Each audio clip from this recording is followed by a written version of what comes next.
IB Nation, welcome back to another edition of the Irish Breakdown Podcast. It is Friday. So, hey, Ryan Roberts, do you know what Friday means? Crazy recruiting news popping up. Oh, Mailbag. Ryan, Sorry, my bad. Get your head out of the recruiting moment for just 2 seconds, man. Sorry. It's Friday free-for-all, man. It means we're going to ask, and Ryan actually is correct. It is kind of crazy Friday. It's that time of the year with official visits coming up, and we're going to talk about that. But it is the Friday free-for-all, everybody. That means today our topics are going to be determined by you guys, by y'all. So we've already got 41 questions started today. We normally start off. Hey, well, first of all, Ryan, are you ready to go, man? You ready for this? You braced yourself? You ready? You had a good breakfast? You're ready to rock and roll? Yeah, man. No, I've been ready for a couple hours. Unfortunately, the hustle and bustle kind of takes your attention for a little bit, but I'm good to go. Yeah. All right. Well, normally super chats start off, and at the end, we will have some conversations about, the everything else, and we'll do the super chats. But at the very beginning, we're going to start off with a topic that I know everybody wants to talk about right now. So we will do it in a way, Ryan, where it is a mailbag question. So we have a question from Ant VR. He says, how do you view the staff's handling of Ivan Taylor's visit to Alabama versus Keon's? From what I understand, the staff knew Ivan was going to Bama this weekend, but no decommitment like Keon. So let me get a couple things out clear. First of all, we're not going to dive too deep into what's going on with Ivan Taylor. We're still trying to gather information. Ryan does have an update on the message board. What we do know is that Ivan Taylor is taking a visit to Alabama this weekend. Ryan, you also got confirmed that it is an official visit to Alabama this weekend. Yes.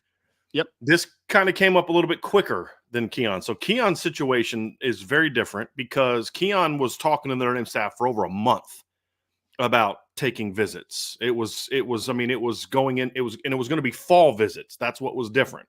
Keon didn't take any summer officials. He only took some summer unofficials. He didn't start taking officials till the fall. And so that was something him and the staff went back and forth on for a while. Ivan did the right thing, let the Notre Dame staff know that he was going to visit Alabama this weekend officially. Now, I don't know if they're going to try to spin it and say, well, it wasn't an official, but we were told on Ivan's side that this is an official. Correct, Ryan? Good source. Good source, yeah. Yep. Notre Dame's policy is this. If you are a committed player somewhere else, you cannot take an official visit to Notre Dame. If you are a Notre Dame commit, you cannot take an official visit to another school. If you do, you're essentially treated like a decommitted player. Now, That does not mean they drop a player. It does not mean they no longer recruit a player. Notre Dame still tried to recruit Keon Keeley. What it means, however, is essentially that the staff does not treat you like a committed player, meaning your spot is not there anymore.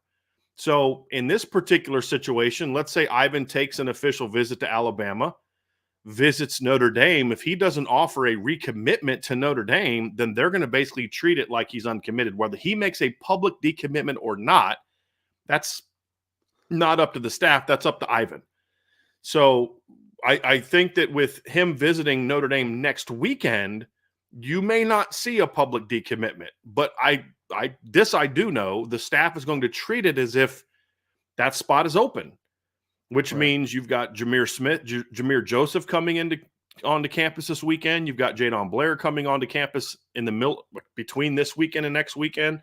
And the Notre Dame staff is going to have to treat it like, look, we want Ivan. We love Ivan. But right now we can't turn down these other two players when he's not committed to us. So it's going to get real interesting, Ryan, between this week and next week to kind of see what comes out of this visit and whether or not the Notre Dame staff next weekend can get Ivan to kind of publicly recommit to Notre Dame, which means what?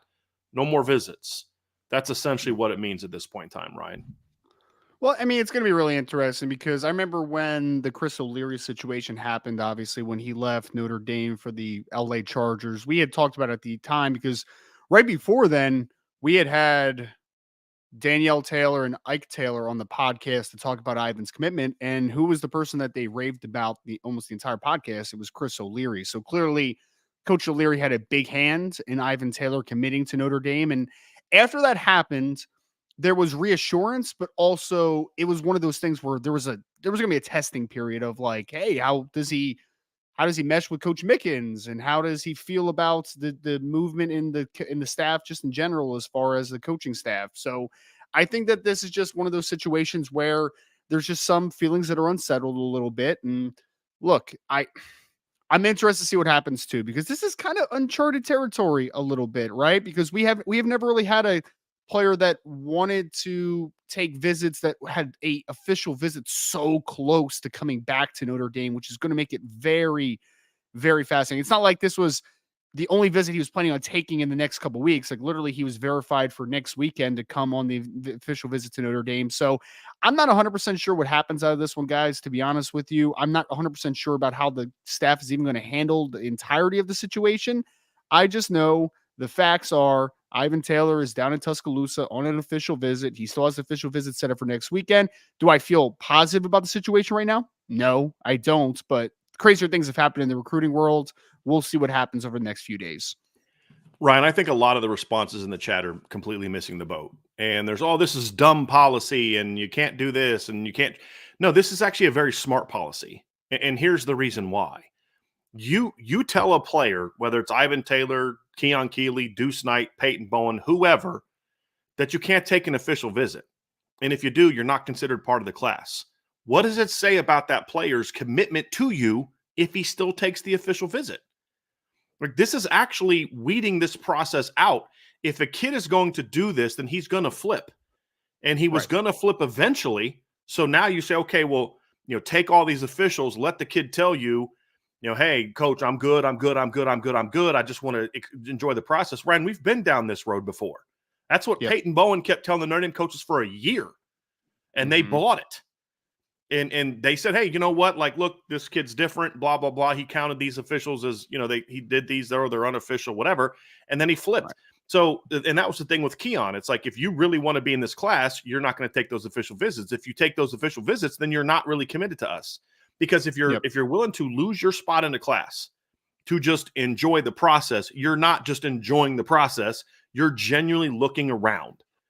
And so what this does is this exposes players, and I don't mean that even negatively. It exposes their true intentions of, are you just looking to enjoy the process, or are you actually looking around for other options? And kids that are willing to knowingly have that, know the rule is this, and say, hey, look, I'm still going to take an official visit.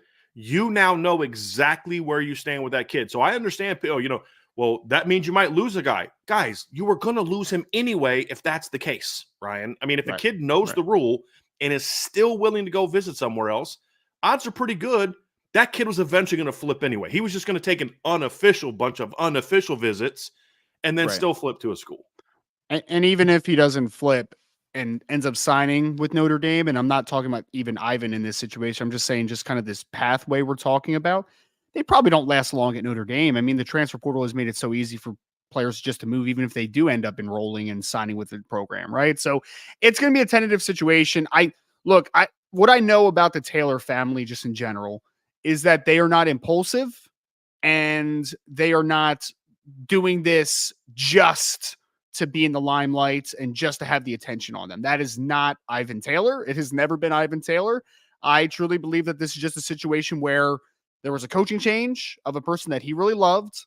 He maybe isn't meshing quite as well as he was hoping he did. And maybe that is led to him just kind of keeping his eyes open a little bit. So it doesn't mean that he won't end up with Notre Dame. It just means that there are some feelings that need to be understood here, right? And to understand as far as what the best fit is for him long term. So we'll see what happens next with him. All I'll say is that if Ivan does want to be at Notre Dame, though, and there is a fix that could be had between now and his official visit or at his official visit, he's going to have to act quickly, right? Because you talked about it. Jameer Joseph is here this weekend, who the staff is very, like, they very high on recruiting him as a guy that can play either safety or corner. Like, he's not just a corner in this class if he ends up with Notre Dame. You're recruiting Jadon Blair, who I think is one of the best overall players in the 2025 class that's going to be here on the 11th, right? For his midweek official visit as well. So if you kind of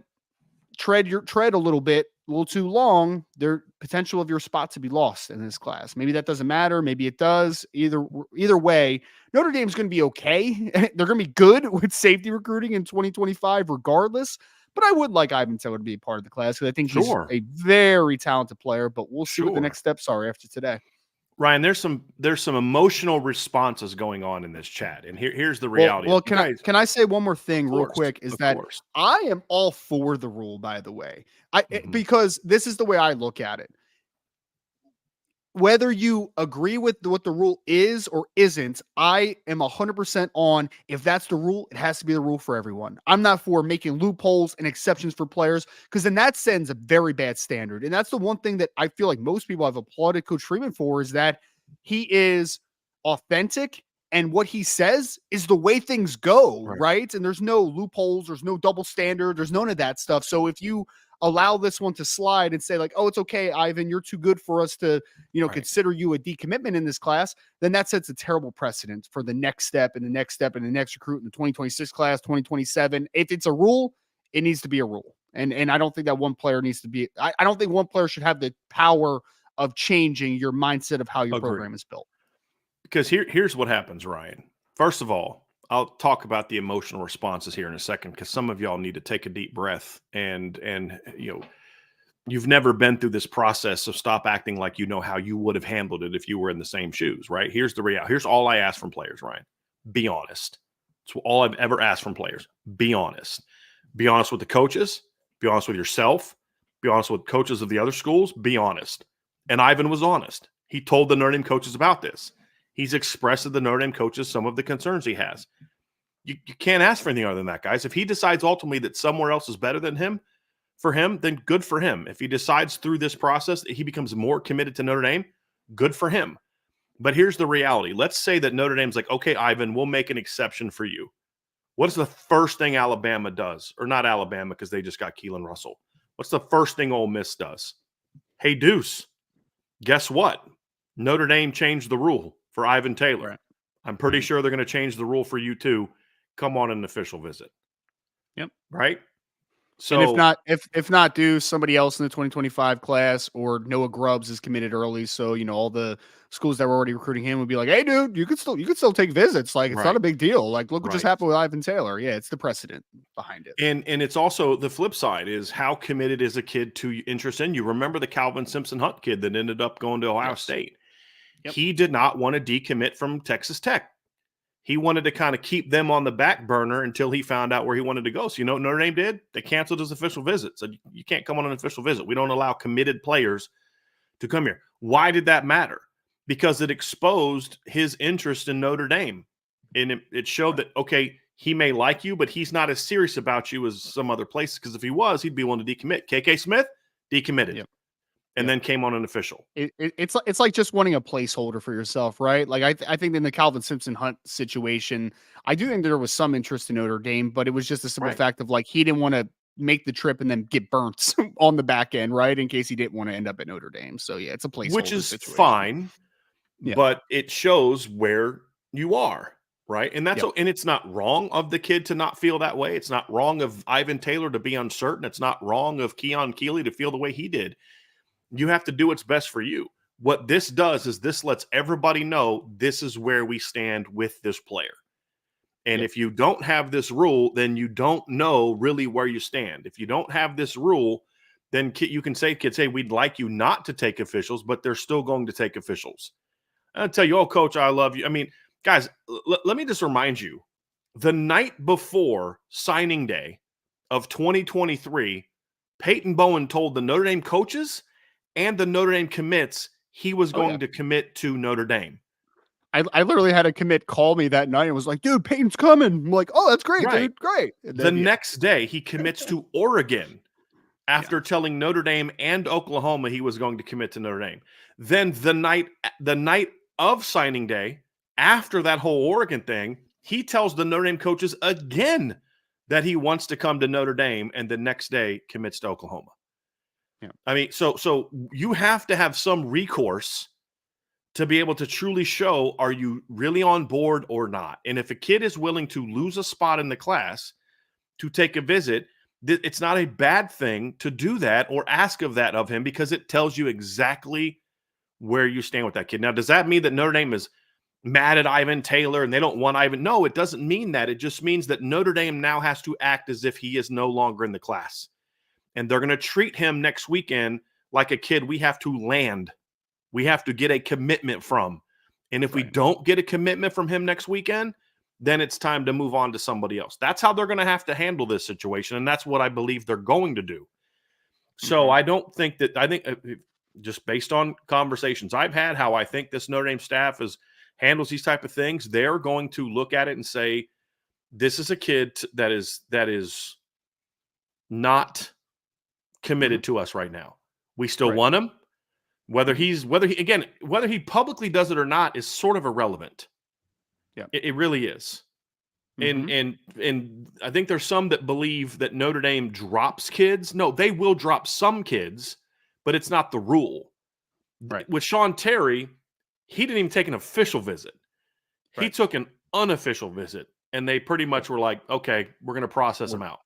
Or the Jane Lamar visit late, where they're just like, "Okay, sure, go ahead, man." Like, and they dropped him. Right? That's it. They dropped him eventually. Yeah. So it lets you know where you are, Ryan. And there's nothing wrong with that, because if you don't have this rule, I'll say it again, if you don't have this rule, you're going to see kids visiting all the time. And especially now that they're unlimited visits. And now you're going to be sitting here saying like 7 or 8 of Notre Dame kids are taking visits. Right. And you're not going to know really where you stand with those kids. This is a way to really solidify this is where we are. And Ryan, can you just, I want to discuss this part too, because I think some people are what Ivan Taylor was saying, my understanding, so correct me if I'm wrong, is more about he was really tight with Chris O'Leary. It's not that he's not connecting with the Notre Dame coaches. It's just that it's not like it was before, and that's an issue. Because I think some are taking it as like Mickens has done something wrong here. He's not doing a good job, that kind of thing. What I was trying to say was, and because we've only had positive feedback as far as how Coach Mickens has done in that recruitment, what I'm trying to say is that he has a good bond by all accounts with Coach Mickens, but he had a special one with Chris O'Leary, guys. Like that's the difference, right? It's not that one is doing a great job and one's doing a poor job. It's just the different levels of like how special of a relationship was, right? And I mean, the whole time Ivan Taylor had been recruited by Chris O'Leary. That was the guy that he was talking to every single day, every single week, right? So it was just at that point, he had what I wouldn't call a good or great relationship. I would call it a special relationship. Like he had a special relationship with Chris O'Leary. Chris O'Leary left. Not that Mike Mickens hasn't done a good or very good job. It's just different than what it was ultimately, right? So I think that's part of where this is trending in this direction. Unfortunately, it's nothing against Coach Mickens at all. I think Coach Mickens has done a great job recruiting both corners and safeties so far. It's just the pre-existing relationship that Ivan had with Chris O'Leary was a special one. I mean, and we can't discount that. And it's now opened up opportunities for other coaches to get involved. Now, as I said, Notre Dame plans on getting him back on campus next week. And I don't believe, to respond to a question in the mailbag, Ryan, I don't believe that Ivan Taylor's concerned about being over-recruited, and that's why he's doing this. I don't think it's a concern about, Jadon Blair being in the class potentially.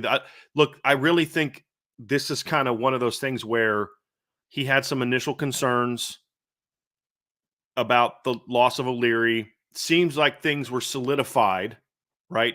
His side told us things were good. Notre Dame side told us they were good. But now official visits are here. And it's kind of like that thought, like, am I really making the right decision? And that's my read on the situation, Ryan, is there's just, I want to be sure. If he goes to Bama, loves it, goes to Notre Dame, doesn't, then yeah, he could flip. If he goes to Bama, loves it, comes to Notre Dame next weekend, and is like, yep, this is why I committed Notre Dame in the first place, then he'll recommit. That's the reality. So to answer, just to wrap this up, Ryan,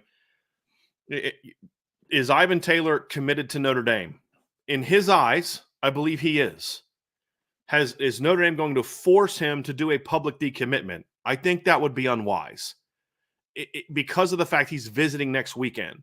is Notre Dame going to treat the safety position now like they have one commit, Ethan Long, and now they've got to re-recruit Ivan Taylor and close on Ivan Taylor the way that they need to close on Jadon Blair? Yes, that is how they're going to treat it. And that's what the rule is. The rule isn't like, yes, they will want kids to decommit, but this is the uniqueness of this situation is not that it's Ivan Taylor.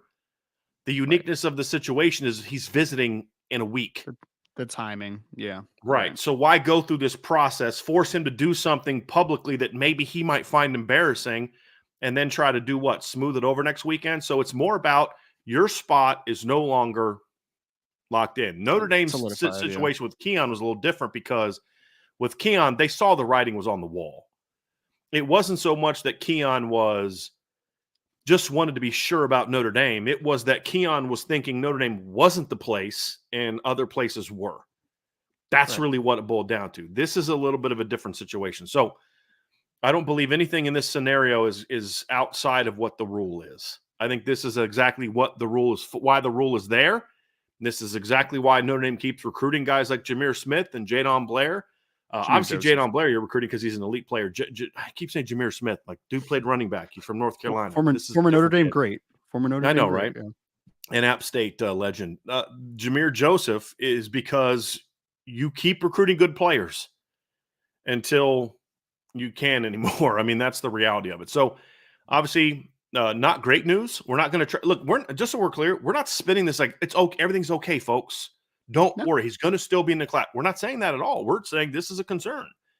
I don't feel good about it, to be honest with everybody, but I mean, we have to lay out all scenarios that could come from this, right? Like it's not, I don't know if he's going to decommit right now. I don't know about that at all for sure, right? I mean, is it a very negative sign? Absolutely. Like you can't paint yourself around that, but it doesn't necessarily mean it's the worst case scenario. So that's why we highlight the worst case, the best case, and probably somewhere in the middle, because there's a lot of things that could happen next here. This isn't like a one size fit all, one area that it's going to go necessarily. Right. So we'll see kind of what happens from here, but obviously not a great sign for Notre Dame. They still want him as of right now. I mean, as of an hour ago, I was told he's definitely still visiting this next weekend. That the plan is to visit next weekend. So I don't think this is a thing where he's dropping Notre Dame and moving on. That may eventually happen. It may not. We'll see how next weekend's visit go. But it certainly, Ryan, puts a lot of emphasis on next weekend's official visit weekend, which is going to make it very, very, very interesting. And it'll be also interesting to see how the staff handles this, because you will have already had Jameer and Jadon on campus before Ivan shows back up. Yep. Which is going to make it very, very interesting. So we'll see it, but certainly big news in the recruiting world. Before we move on to the rest of the mailbag, folks, do us a favor. Hit that like button, hit the subscribe button, hit the notification bell, share this podcast, give us a 5-star review. And if you've not done so, sign up for the message boards at boards.irishbreakdown.com, because you would have known about a lot of this stuff a while ago, because Ryan had this, hour and a half ago? I was walking into the range, or I was just getting ready to take my first shots, and I get a call from Ryan. I'm like, oh, Lord, this isn't good. And it wasn't. So, but we're back at it. So we'll carry on next with the rest of the Irish Breakdown podcast mailbag. So, Ryan, I do want to say one more thing, too. Somebody in the chat said this is tiring, and I understand that, but I'm just telling you right now, if it would be worse if Notre Dame didn't have the policy that they have, because you'd see more kids taking visits. And that happened. Like, there's kids that signed with Notre Dame last year that wanted to take official visits. One kid wanted to go to Colorado and Tennessee and a couple other schools, and Notre Dame staff said, well, just so you know, if you do that, your spot's gone. And guess what? Kid didn't take official visits. Who knows what could have happened on those official visits? But that showed the kid really just wanted to kind of have some fun and go see some schools. But, he realized what it was, and so he stayed. Other kids, okay, now you know, right? And it was funny. It was a safety. This freaking safety position, man, it's just been a pain in the butt. But we'll see how that goes. So anyway, Ryan, we do have some super chats that we'll want to get to. Then we'll start things off here with some super chats. We got one from Iden Banami. He said, thank you for the super chat, Iden. Appreciate you. Do you think Jeremiah Owusu-Koramoah coming on Nathaniel Owusu-Boateng's official visit is a huge deal for Notre Dame and his commitment? Could just be me, but I think that's big time a true gap closer. What say you, Mr. Roberts? I think it is massive as you can get, Iden, to be honest. I was on the phone with Nathaniel doing a recruiting preview for the weekend, right? His visit preview. And I just asked him about, how excited he was for the weekend. He's like, yeah, getting back up with all the family this time. My brother's coming. He was kind of like skating over. I was like, wait, is Jeremiah coming this weekend? Like, is that what you're telling me right now? And he's like, yeah, my brother's coming. And, I think it's really big because as I put in my visit preview on Nathaniel, this will be the first time, as weird as this is to say, this will be the first time ever that Nathaniel Owusu Boateng and Jeremiah Owusu Koromoa are in South Bend at the same time. First time ever. Think about that. That's pretty wild to say. And he talked a lot about, obviously he wants his brother there because his brother gives him a very interesting perspective. He played linebacker at Notre Dame, the same position that he played. He can give him the insight of what are the dorms really like? What are the practice facilities and everything involved really like? What is it like being a Notre Dame student athlete on a day-to-day perspective? So yeah, I don't think we can undersell at all how important it is for Jeremiah Owusu-Koramoah to be on this visit because he has been very vocal on Twitter. Every time Nathaniel is talked about in Notre Dame lights or that he posts a Notre Dame thing, he usually retweets it about Notre Dame, obviously in a very positive light, right? So I think having that perspective, having him there, being with his brother on campus for the first time ever together, huge for Notre Dame. Now, Nathaniel did reaffirm what we've known a long time. He's not going to make a summer decision. This is going to be a in the middle of the season or signing day decision. That's kind of what he's pointing for. So this isn't a situation, Iden, where the magic of having his brother on campus and it goes so well, I'm pulling the trigger right now. That's more than likely not what's going to happen. But giving this perspective to him moving forward, as he has already called Notre Dame countless times, that's family over there. He has a good relationship with multiple people on the staff, and his brother gives him that perspective. I think it's massive to have him this weekend. Absolutely. The plan is to carry this thing out.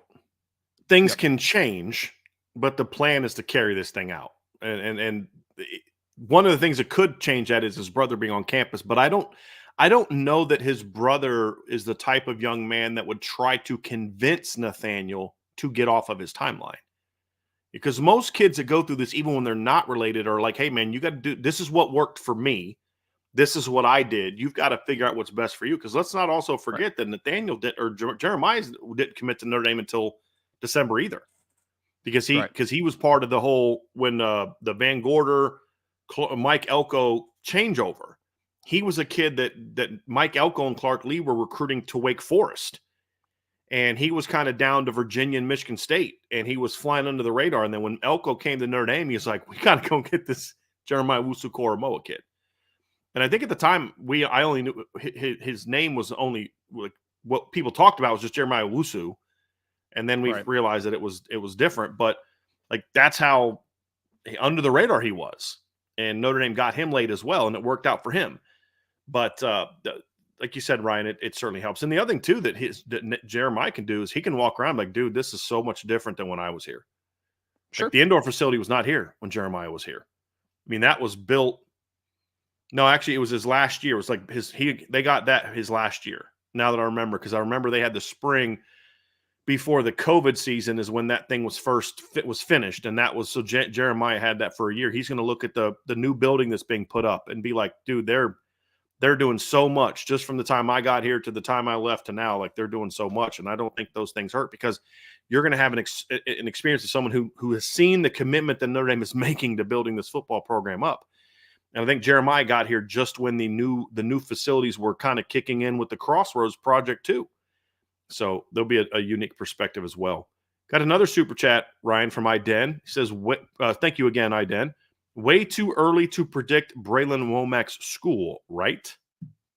Yeah, I think so. I know that there's been a couple future cast or crystal balls, whatever. I don't even know which one is for which site, but I do think it's too early, Iden. Because what I had said when we did our recruiting hour on Monday, and I think it ended up coming to fruition a little bit, unfortunately, is that Notre Dame moved the needle with Brilien Wack this past weekend, and they became a very serious player in the recruitment.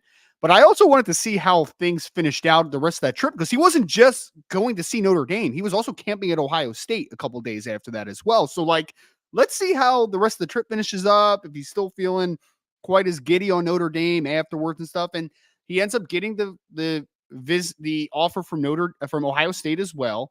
And I just think that there's no impulsive thing that's going to happen here with Brilien Wack. I think that he is going to be a kid that is going to let this process play out a little bit, because he has most of the powers of the SEC that have already offered him. But this is his first time up north, getting Ohio State offer, getting the Notre Dame offer. I like what Notre Dame did this weekend a lot. I think that Notre Dame will be a serious contender for Brilien Wack down the stretch, more than likely.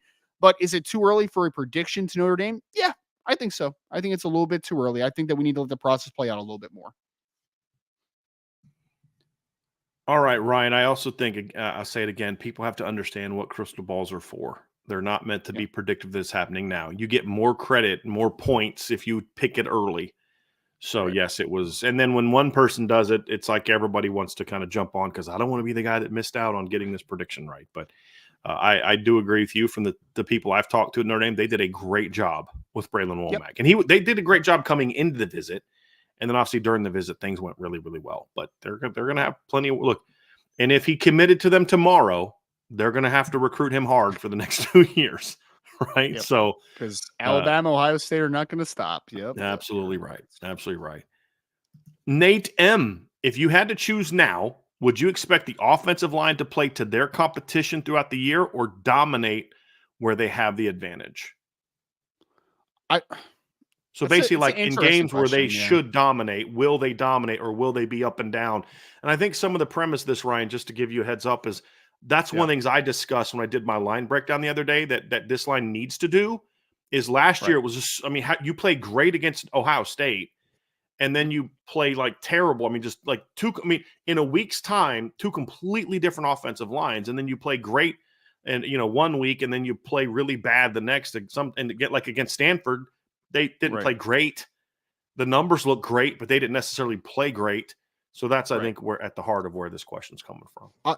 I would lean more to the latter, Nate, that they do dominate for the most part in the games that they have the clear advantage up front. I think that the two things about last year's team, and I think that we can't discount either one, is that Joe Rudolph in year 2 is going to be a whole lot better than Joe Rudolph in year 1. I think that that's one.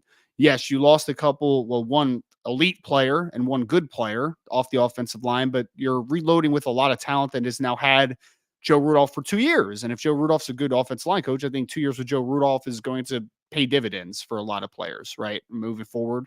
So I think the Rudolph year 2 is a big thing. But then the other thing is, look, I think Jared Parker did some good things as the offensive coordinator last year. I don't think it was all bad, obviously. I think that there was some that kind of boggled your mind at times. But one thing that I am for certain about is that I do have a lot more trust in Mike Denbrock as the offensive coordinator, right? So I do think that, yes, they struggled and maybe there were some technical flaws at times and issues, but I do think that there's a way to counteract struggles, and that's with great play calling, right? And to get guys in better positions. So I think the combination of Mike Denbrock being able to maximize his players a little bit better than maybe a first-year offensive coordinator last year as a full-time capacity, and Joe Rudolph year 2, I lean more towards the latter, that I think that they will dominate most teams that they have the advantage of from a talent level perspective.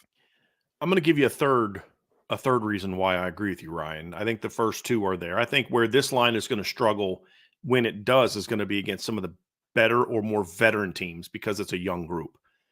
The other reason I think this line is going to tend to dominate more against teams that they have the advantage is because the physical talent is a lot better, in my opinion, than it was a year ago. I'm Right. not saying that Ashton Craig is going to be as good as Zeke Correll was, because he's young. He could make a lot of mistakes, but there's no question in my mind. And if you disagree, feel free to push back, Ryan. There's no difference in there's a big difference in talent. Now, Zeke's maybe more dependable from an assignment correctness standpoint, certainly in a better position from a leadership standpoint and all that. But there's a big gap between that and the talent. A two-man combination of at guard, because a lot of Notre Dame's problems last year were inside and right tackle. And at guard, you're going to have either Billy Schrouth and 13-game starter Pat Coogan, or Billy Schrouth and 10-game starter Rocco Spindler, Whereas last year you had, and I pointed this out the other day, Ryan, Billy Schrouth and Ashton Craig have about 500 career snaps coming into this season. Last year, Pat Coogan and Rocco Spindler had 22. Right. So like now one guard spot's either going to be a 13-game starter or a 10-game starter. The other guard spot's going to be a guy that has 3 snaps with over 3 starts. Billy Schrouth has as many career starts as Pat Coogan had career snaps coming into last season. That's going to matter. And then when you combine the fact that Billy Schrouth is significantly more talented than the guards that were starting last year and the center, there's an upgrade in talent. Now, Joe Alt was a star, but you're not going to a bum at left tackle. You know what I mean? Like you're still going to have an extremely big, physical, talented guy there. And then at right tackle, you may not have a guy with more talent at right tackle. Probably not. Unless Gerby just comes in and even if Emil Wagner wins that job, I don't know that I'd say Emil Wagner's more talented than Blake Fisher. I don't think I wouldn't make that case, especially not right now. Maybe Gerby you could say is more talented, but Blake was the issue with Blake Fisher, right, was never talent. The only reason he was a second-round pick is because people see talent. He just never played to that level of talent, or at least didn't very often. So I think those are going to be things that you're going to see a lot more from this group, dominate those inferior opponents, because the O-line is going to look a lot like the team last year, where they're just so much more talented than the teams they're going. Some of the teams are going against, that they're going to be able to take advantage of that in ways that last year's group couldn't. Because even against inferior opponents, you weren't always better at left guard than they were at 3 technique. You know what I mean? You weren't always more talented at center than maybe they were at defensive tackle or with linebackers coming through, even though they weren't very good teams. That won't be the case this year. I think this is definitely a more talented as a whole, as a unit. Is there anybody on this line as good as Joe Walt? I'm not saying that. I'm saying as a unit, I think across the board, this is going to be a very talented group, and you're going to see that when they're playing the inferior opponents. Right. All right. Good one, Nate M, to start us off with. We've got one from Adam Harkinet. I watched a 2002 Notre Dame highlight video, and that team looked electric. What are your thoughts on the 2002 Notre Dame football team? So just to refresh your memory, Ryan, that was Ty's first year. Carlisle Holiday? Was that Carlisle Holiday? Well, you started off with Arnez Battle was the starter at the beginning of the year, and then he got hurt. And then no, that was the year before. So you had it was Arnez, I believe, started the season at quarterback. Let me go remind myself of that. But that was the year that Carlisle Holiday was the quarterback for most of the year, if I remember correctly, because him and Arnez hooked up for some big plays against Florida State, if you remember. But that's the year that they went down and upset Florida State at Florida State in 2002. Started the season off like 9 or 10-0. Had Ryan Grant was the starting running back that. Carlisle was the starter that year. So Arnez got hurt the year they played Nebraska and beat Nebraska. So that'd have been 2000. So by 2002, Carlisle was the quarterback. Carlisle had 10 threw for 1,700 yards, 10 touchdowns. You had Ryan Grant ran for over 100 yards or 1,000 yards. You had Arnez Battle as your leading receiver. Omar Jenkins was Mo Stovall's freshman year. So, and then of course on defense you had Vontez Duff and Jerome Sapp and Glenn Earl and Shane Walton, and you had Courtney Watson on the linebacker. So you had Courtney Watson was a good one. Watson was a good one. That team had some electric athletes, Ryan. I mean, there's no doubt that team certainly had some electric athletes. I don't know that I think a highlight tape, I'll just give my opinion first. A highlight tape of that team is going to look a lot more athletic than that team actually was on the whole, because there were some really dynamic electric players, but that team was an epitome of those Notre Dame years where they were always going to have about 7 or 8 like really good players, but then there was a big drop off after, your top group. That was a thing for me.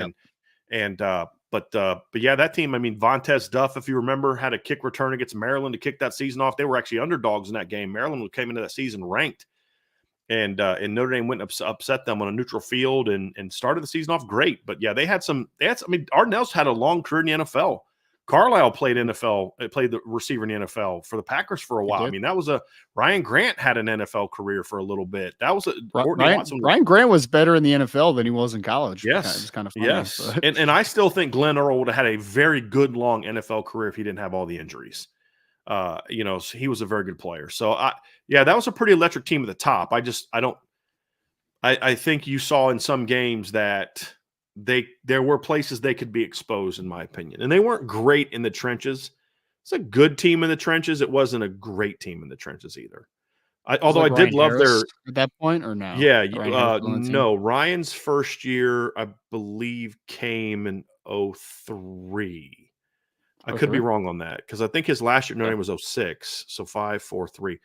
But they did have a really good interior duo though. If you remember, Daryl Campbell and Cedric Hilliard were their Yep. inside guys. So, Mhm. but that was an interesting team. But they also just very uncreative from a scheme standpoint, which turned out to be their undoing late in that season.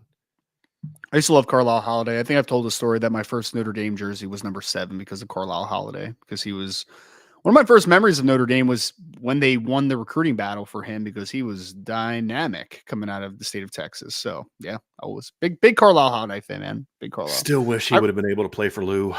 Still, It's funny. It's funny. I actually don't remember Ornez as much on Notre Dame. I remember him more for his San Francisco 49er days, but I know he was a really good player also.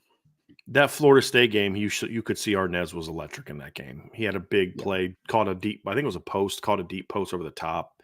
I got in trouble after that because of that game, Ryan. So we were playing, I was coaching at Muhlenberg that year, and we were playing Gettysburg, and they were terrible. And we beat them 45-0. And just, I mean, it wasn't that we could have scored probably 2-3 more touchdowns. So, and this is back when phones just started kind of connecting to the internet. Nice. So I had a flip phone, and with the green and black screen, I don't know if you've ever seen one of those, but I could Yeah. connect to the internet, and there was like a scores thing on there. And so like second half of the game, I'm checking my phone to see scores, and some parent narked on me.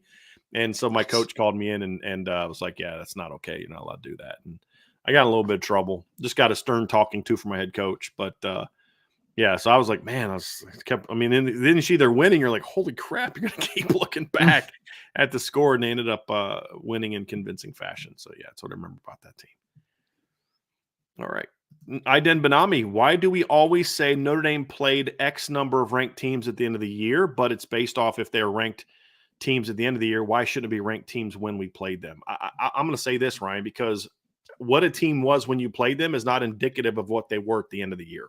For example, in 2015, Notre Dame beat I think number 15 Georgia Tech. They finished the year 3-9. They started the season off playing Tulane and Alcorn State. We had no clue how good they were going to be. Flip side, in 2017, I give Notre Dame and Brian Kelly credit for beating a ranked Michigan State team at their place 38-18. They weren't ranked at the time.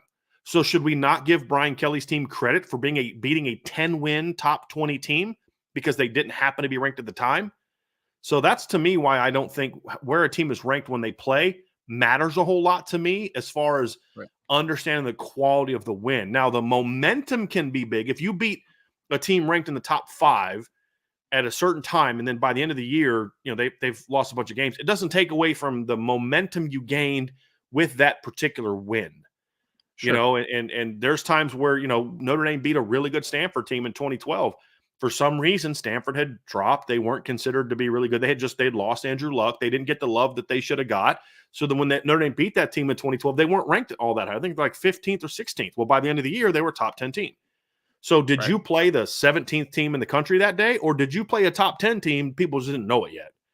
And that's why I think rankings at the end of the year are more determinative of the quality of the team you played than what a team. I mean, there was another year where Notre Dame beat a highly ranked Michigan State team. I think 2012, they beat Michigan State when they were ranked, I think, 10th. That team finished 7-6.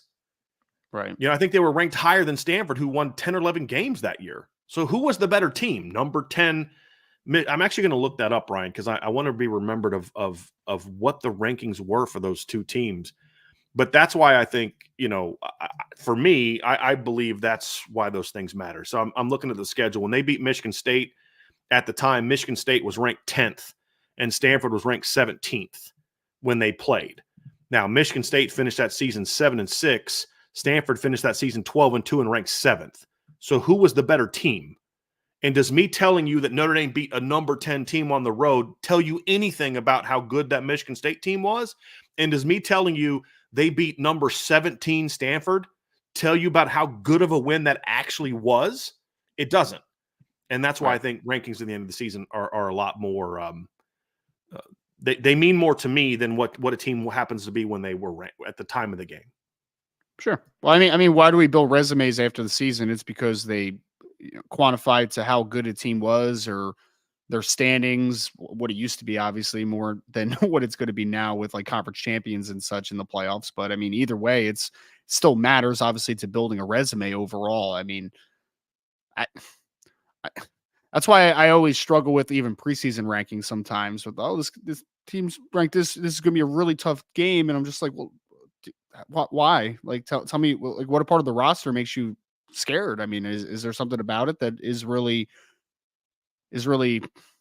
debilitating towards Notre Dame or that they're going to be able to take advantage of? I just think that we kind of blanket it too much with the helmet scouting or the beginning rankings, and we don't emphasize enough what a team actually ends up being during the season. So yeah, I think that I agree. I agree in the same vein that I care much for what a team was in its entirety than what a team was at one specific point, because you don't write a full book off of one chapter, right? You Right. write the full book off of the entirety of the book. And so it only matters Right. at the ends.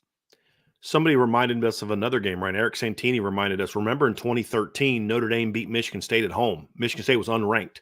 They finished that year 13-1 and ranked Yeah. number 3 in the country.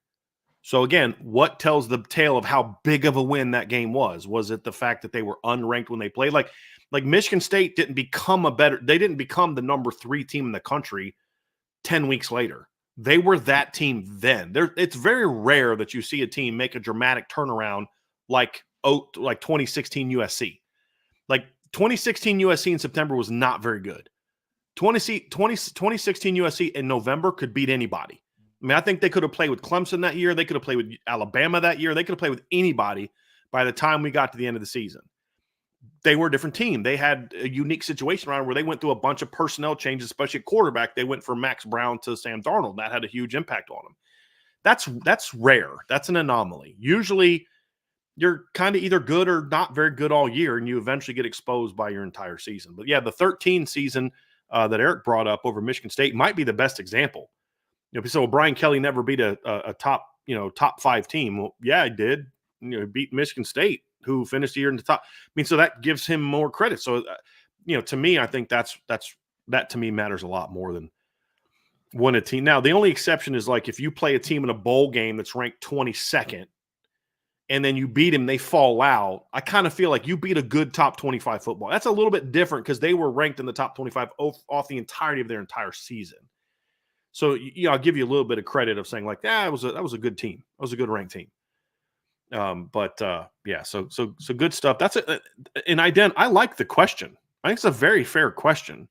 But that's why we do it the way we do it.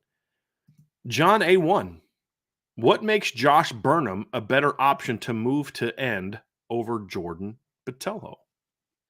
I mean, I would say for me, what makes him a better option, in someone's mind, I would think would make him a better option is that Joshua Burnham's longer, so he could potentially add more weight and has a cleaner frame to be able to play at a bigger weight. I think one big issue with Jordan Botelho last year was I just think he was too heavy at times during the years. Like I don't think he's a natural 265-pound guy that he was listed at last year. I think he needs to be more in the 250 to 255-pound range. That'll bring back a little bit of twitch, a little bit of explosiveness. I don't think he's a naturally big guy because he's 6'2", okay length, nothing special. I think when I look at Joshua Burnham, I say that that's a kid frame wise that could add a bunch more weights. I mean, he could play 260 plus, I think, and not lose athleticism. While I think that if Jordan Botelho plays at 260 plus, you are going to sacrifice some athleticism a little bit. So I think it's just the frame that is the differentiator for me, John. I just think that Joshua Burnham, excuse me, could hold more weight potentially than Jordan Botelho and could potentially project it to holding it well more than anything. Nothing to add to that. Good stuff, Ryan. John A1 with another one. Based on what you've been able to see so far, what time does Chris Mitchell get in his NFL Combine 40-yard dash? I don't know if you want to take a shot at this, Ryan, because you haven't seen him in person. Look, I've seen him in person, and I think he's fast. There's no doubt. He looks like a mid to high 4.4 guy. Reminds me a lot of Chris Brown, a guy that's fast and plays fast, but he's not necessarily like an elite burner. Chris Brown was fast. He ran, I think, a 4.45 or so, 4.45 to 4.48 were his 40 times. That's fast. Whereas, Right. but then Will Fuller was a 4.32. Like Chris Mitchell gives me more Chris Brown vibes than he gives me Will Fuller vibes from a speed standpoint. Now, both are good. Both can hit Yeah. home runs. Neither are bad. It's just when I watch him play, Ryan, I see more of that mid 4.4 type of guy than I see a Yeah. guy that's says he runs a 4.3. Yeah. And again, it's not a criticism. It's just that's still fast. I'll still take Yeah. it. Well, I'll put it this way, John. Like, I don't know what Chris Mitchell's going to run in the 40 when he gets to the combine. I really don't. I can only answer what I saw of him on film so far. And I remember when Notre Dame was targeting him and it seemed like they were going to land Chris Mitchell, that I went back and I watched like the Arkansas game and a couple games from last year from FIU. And I mean, I'm kind of an old school scouting guy. So like I have a notebook where I just write notes down, like I'm not as much a type. I don't like to type and scout. So like I wrote like mid 4.4s, like mid 4.4 low, maybe. Like, I mean, he might be between a 4.42 to 4.44 potentially. I mean, like he has that type of speed, but I don't see 4.3. I don't necessarily see 4.3. And guys, I think we need to understand that when I say I don't see 4.3, 4.42 is still really fast, Yes. man. Like that's really, really Yes. fast, right? So I think Chris Mitchell's fast, but 4.3 is like that's moving, man. That's a Right. pretty dang good time, right? So Right. maybe he surprised me and runs faster, but I care more about what does he look like on the field. And for me, an estimation that I would say for game speed is he's a 4.42 to 4.44 ish type of guy, in my opinion. I like this one from Zach Martin, Ryan. This is going to be right up your wheelhouse because we're talking Notre Dame and the draft. He says, Okay. projecting out from the two deep, who do you think has a realistic shots at getting drafted in rounds 1 or 2? So what I'm going to say to you, Ryan, is uh, obviously this can be taken two ways. Let's both agree that the question, and I think that we probably are on the same page, so we'll make sure that we are. This is more projecting the end of the careers of all the kids in the two deep. So not so much, well, we won't say anything about Jagasol because he's not draft eligible. Let's project to the end of their careers, have a little bit of fun with this one.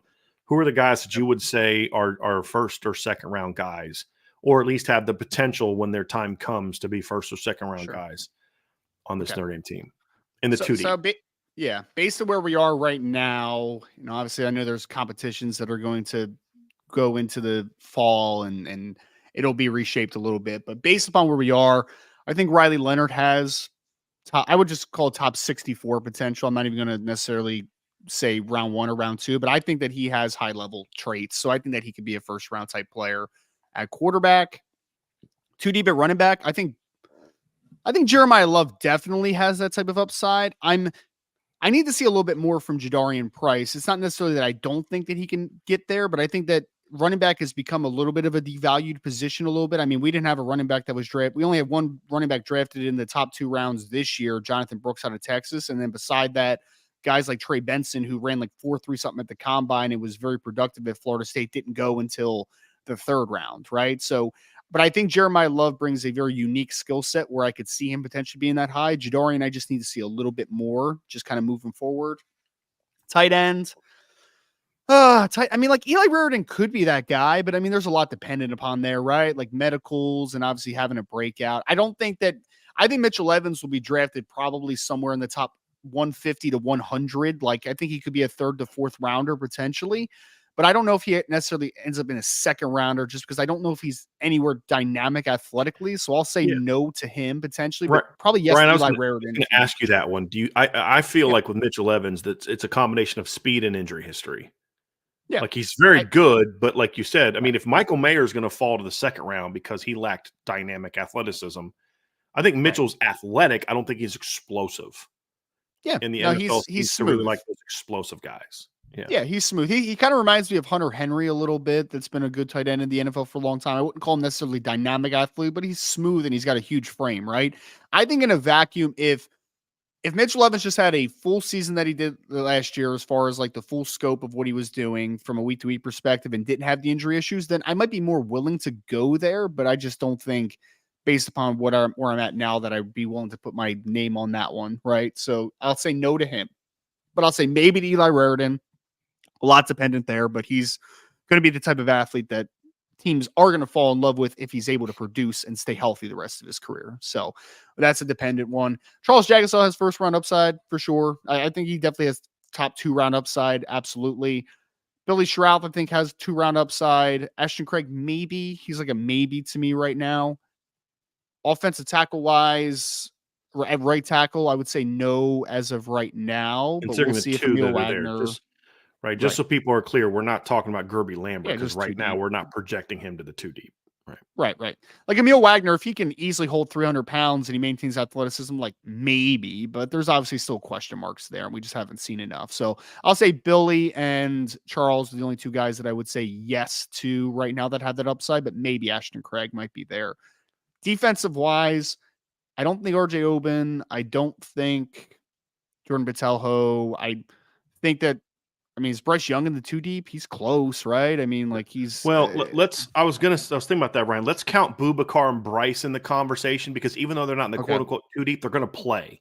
So I think right, some positions the rotation goes a little deeper, and I right, think the edge is one of those, like receivers, kind of one of those. There might be right. 7 receivers we look at, 7 or 8. Like a receiver, I would say like Cam Williams is not technically in the 2 deep, but I would count Mhm. him in the conversation simply because we think he's going to be in the rotation. So it's a little different Okay. at certain positions. So we can do that at both end spots. I'm comfortable with that. Okay. Yeah, I'll say yes to both Boubacar and Bryce. I think especially Bryce has that high upside that he could definitely be that type of guy. I mean, you just don't see, he's a rare football player in that instance, right? So defensive tackle wise, I don't necessarily see anybody that high right now. I think Howard Cross is going to go rounds 3 to 5 potentially next year's draft, which is very good considering the size, but I don't see him going much higher than that just because of that size overall. Riley Mills, just need to see more. Not gonna say yes to that one right now. Linebacker wise, I mean, there's a bunch that could be that guy. I mean, Drake Bowen could be that guy. Jane Osbury, maybe. Jalen Sneed, maybe. Kingston Viliamoasa for sure. Like they have that type of upside. It's just about we need to see what the production looks like this year. Cornerback wise, Benjamin Morrison, obviously, yes. Christian Gray, I think, has that upside. Absolutely. Safety. Oh man, I don't know. I don't know if Xavier Watts is going to get up to the top 2 rounds. I'm thinking more late day 2 if he does get drafted on day 2. He might be a 3rd round pick, but I'm going to say no to any safety right now in the 2 deep. But could you see it from him? No, Like if he not goes out and really. runs like a high 4.4, But I like don't think he is. I don't think he's going to though. Is like the thing, you know. I mean, that's so all. I mean, is that the reason? It was like yeah, just a he's thing. estimated from people that I've talked to run between in the mid 4.5s to high 4.5s. So like I think that Xavier Watts is a really good player. I could see him going top 100, but if we're talking about top 64, I just don't necessarily think that he is going to test or be the type of athlete that's going to be a top 64 pick at the position. Especially because safety is another one like running back that is getting devalued a decent amount. So I think he might end up being 3rd to 4th round type of guy, which no fault in that. He can still be a starter. Just I don't know if he has the high upside traits to land himself in the top 64. And Ryan, I was taking a couple notes. Did you talk about corner? Did you talk about you Morrison talking and about Gray. Morrison Yeah. and Gray? Okay. Mm-hmm. All right. Yeah. And then receiver, do you see anybody at receiver outside of Cam Williams that you could maybe see being a first? Like, could you see Jaden Greathouse in 3 years being a 2nd round pick? I struggle with Jaden a lot. I love Jaden. I think that as a big slot, he has upside on the next level without question. Those guys tend to fall a little bit, man. They just tend to fall a little bit, especially guys that lack dynamic after. Well, Jaden can win after the catch, but he's not going to be a guy I think on the next level you're going to be terrified of You're after not the drafting catch, right? replace Debo Samuel. Right, The things exactly. Debo did, Or right? even, yeah, I mean, like even some lesser examples. Like I just don't necessarily think that he's ever gonna be a dynamic after catch guy. I think that he's gonna be a great route runner. I think he's gonna be physical. I think he's gonna do some things after the catch because he's really strong and nimble, but I just don't think that he's quite the athlete to be a top 64 pick. I hope I'm wrong on that because It'll be I don't think interesting. there's I don't think there's anybody that is higher, at least from a recruiting perspective, as I was on Jaden You were higher Greathouse. on Like him I than I love Jaden. was. Yeah. Yeah. I'll just say this, Ryan. If you, Yeah. I think, knowing you, Mhm. I think if you were with me during the spring at the practices that I was at, I think your opinion would be different. So I'm very Right. curious to see what you see from him in the fall. I'm Right. because like the thing I like about you is Ryan is you'll have a guy a certain place, and I've seen you before you came to work for me. There were some guys going into their the season you had ranked top 10 pick that by the end of the season you're like nope, I don't see him in the first round anymore because things Right. change, data change. I see more of them. Something can't you know what I mean? You just that's the constant evolution of evaluating. You don't always just stick with Right. your first impression because maybe I just saw the kid on this worst day. I mean, if the only time you ever saw Tom Brady was that one game he threw 3 picks, you may not. And then that same day you watch the Colts play and Peyton throws 5 touchdowns. And you say, well, man, Peyton Manning's way better than Tom Brady. Well, how about you let them both play an entire season, then evaluate? Sure. I think I'm making a prediction. My prediction is that once you evaluate Jaden's film from a draft standpoint after this season, that you're going to say, okay, I think he's going to jump up. Because I know you love him as a player, but that was the thing is like college to NFL is a different game. They look for different things. And not every dominant college player is going to be a high draft. Audric Estime is a perfect example. He was a dominant college player last year. Dominant. And he won the 5th round. Maris Leofau got drafted 2 rounds higher than Cam Hart and Audric Estime, who were both significantly better college players. It's because it's about that projection to the next level, and it's a different game at the next level. Yeah. Well, I mean, I would even think just like some easy wide receiver examples, right? Like guys, so like Keenan Allen, big slot, physical dude to Cal, right? He went to the combine and ran slow, and then he fell to like the 3rd rounds, right? Which was just like, he's a better player than that. And even Keon Coleman, completely different players, but Keon was viewed as like a 1st round pick, and then he ran 4.6, and then he slides out of the 1st round. You know, like it's just those wide receivers that don't run great times. And if I had to predict what Jaden Greathouse runs in the 40 right now, my estimate would be around 4.6 flat, which is just like, it's not a great time. Yeah. It's okay for his role. Like he's a big slot. He doesn't need to run 4.4, 4.3, but 4.6 that is right there usually is what I'm talking about. I don't disagree with you at all based on what you and I have both seen on film from high school in his freshman year.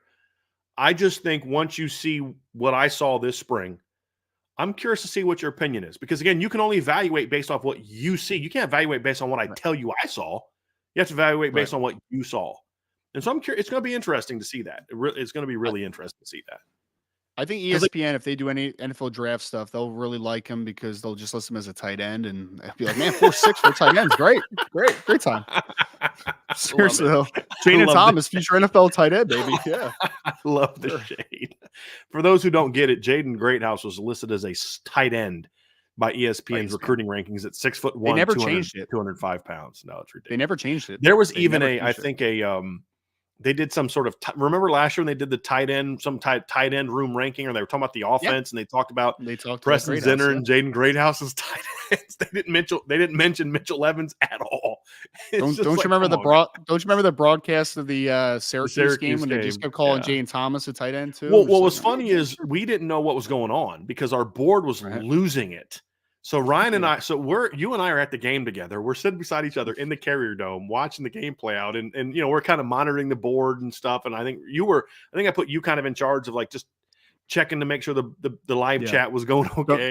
Don't let Salty get out of hand. Exactly. And Ryan's like, I think ESPN just keeps calling Jaden Thomas a tight end because the board is losing it right now. They were so mad. He was lined up as a wing in like a reduced alignment, and they're just like, oh, tight end. And then they kept doing it. It's like you guys did zero homework on this game coming into the game. You just have to look at the Notre Dame roster. Like, you don't even have to do much homework. You just look at the roster. It's like, oh, he's listed as a wide receiver. Cool. He's a wide receiver. Great. That was a great board moment. It was a great in-game chat moment right there. Yeah. All right, Tommy Guns from the Kids at Irish Invasion. How would you rank the top 5 to 8 in order of importance to Notre Dame? So I'm going to take a crack at this one, Ryan, because I was there and got to see him.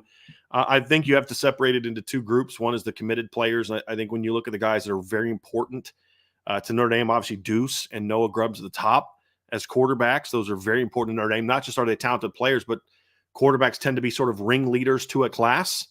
And so they add importance beyond just their talent. And next for me would be Chris Burgess. He's obviously that big impact power end. You're looking to kind of continue that. Maybe he can play another position, along the D line at some point in time. He's a well-built kid, by the way. Oh, yes, he is. Yes, he is. And looked a little bit cleaner moving around, Ryan, at the invasion than he did on film. You and I haven't had a chance to catch up on that yet. Elijah Burse is another one that's very important to Notre Dame. And the reason I say that is whatever your opinion about Elijah Burse is, the one thing we can all coalesce around that notion is that they need him to be a good player. They need to be right in their evaluation of Elijah Burse. Dom Hulak's the other one for me, Ryan, of the committed players, because, again, it's the same thing I just said about Elijah Burse, but it's a little flipped. where I'm higher on Elijah than you are, you're higher on Dom than I am. What we can coalesce around is that if this is going to be your Viper, you need to hit on this one, Yeah, he because needs to be otherwise your good. Viper depth chart's not looking great down the road. So, you need to hit on this one. So he's a very important recruit to Notre Dame. And also having local kids that can kind of be there a lot and be around certainly helps. And obviously Dom helps with that, but they need to be right on that. And then when it comes to the uncommitted kids that weren't there, right? I mean, there's really two that stand out to me for different reasons. One is Brilien Wack. I mean, if you can dip Sure. into the South and get a top 50 national recruit out of Mississippi, then not only is that you're landing a big time player, but that's also a situation where you look at it and say, boy, you're really showing yourself as a legit power from a recruiting standpoint. And then the other one's Larry Moon. Guys like him just don't come out of Pittsburgh very often. They No, just don't. And Ohio State's going to want him. They just offered him. Michigan's going to want him. Penn State's going he's to got want him. he's got like 27 offers already. He's a And it's 2027 kid. legit. Wild. It's Yeah. legit. Now, he's not a burner. Like he didn't run a phenomenal. Actually, I got to send you I got the 40 times from the Irish Nice. Invasion and completely forgot to send that to you. So I'll send that to you here while we're doing the show. But the point is, Ryan, is like that he is a legit dude. And legit dudes don't come out of Pittsburgh in the North very often. And when they do, you got to do your best to land them. So I would put Larry Moon. So I'd go 7 deep on that one. I don't know if there's anyone else right now that I would kind of say is super important. I need to see a little bit more from Trey Taylor, although I love what I've seen from him so far. A guy that I thought had a really good camp, Nasir Rankin. But, again, I need to see more. Even the 2017 or 2027 DB out of Michigan that they offered, I liked what I saw from him. Just need to see a little bit more. But when you watch Larry Moon and Brilien Wack work out, you say like, okay, yep, yeah. It's like when I remember watching Kevin Stepherson at Irish Invasion back in the day, and there's some concerns people had. He's 3 stars, Notre Dame, selling, and then you see him at Irish Invasion, you're like, he's just schooling these top 100 recruits, and you're just like, that's a dude.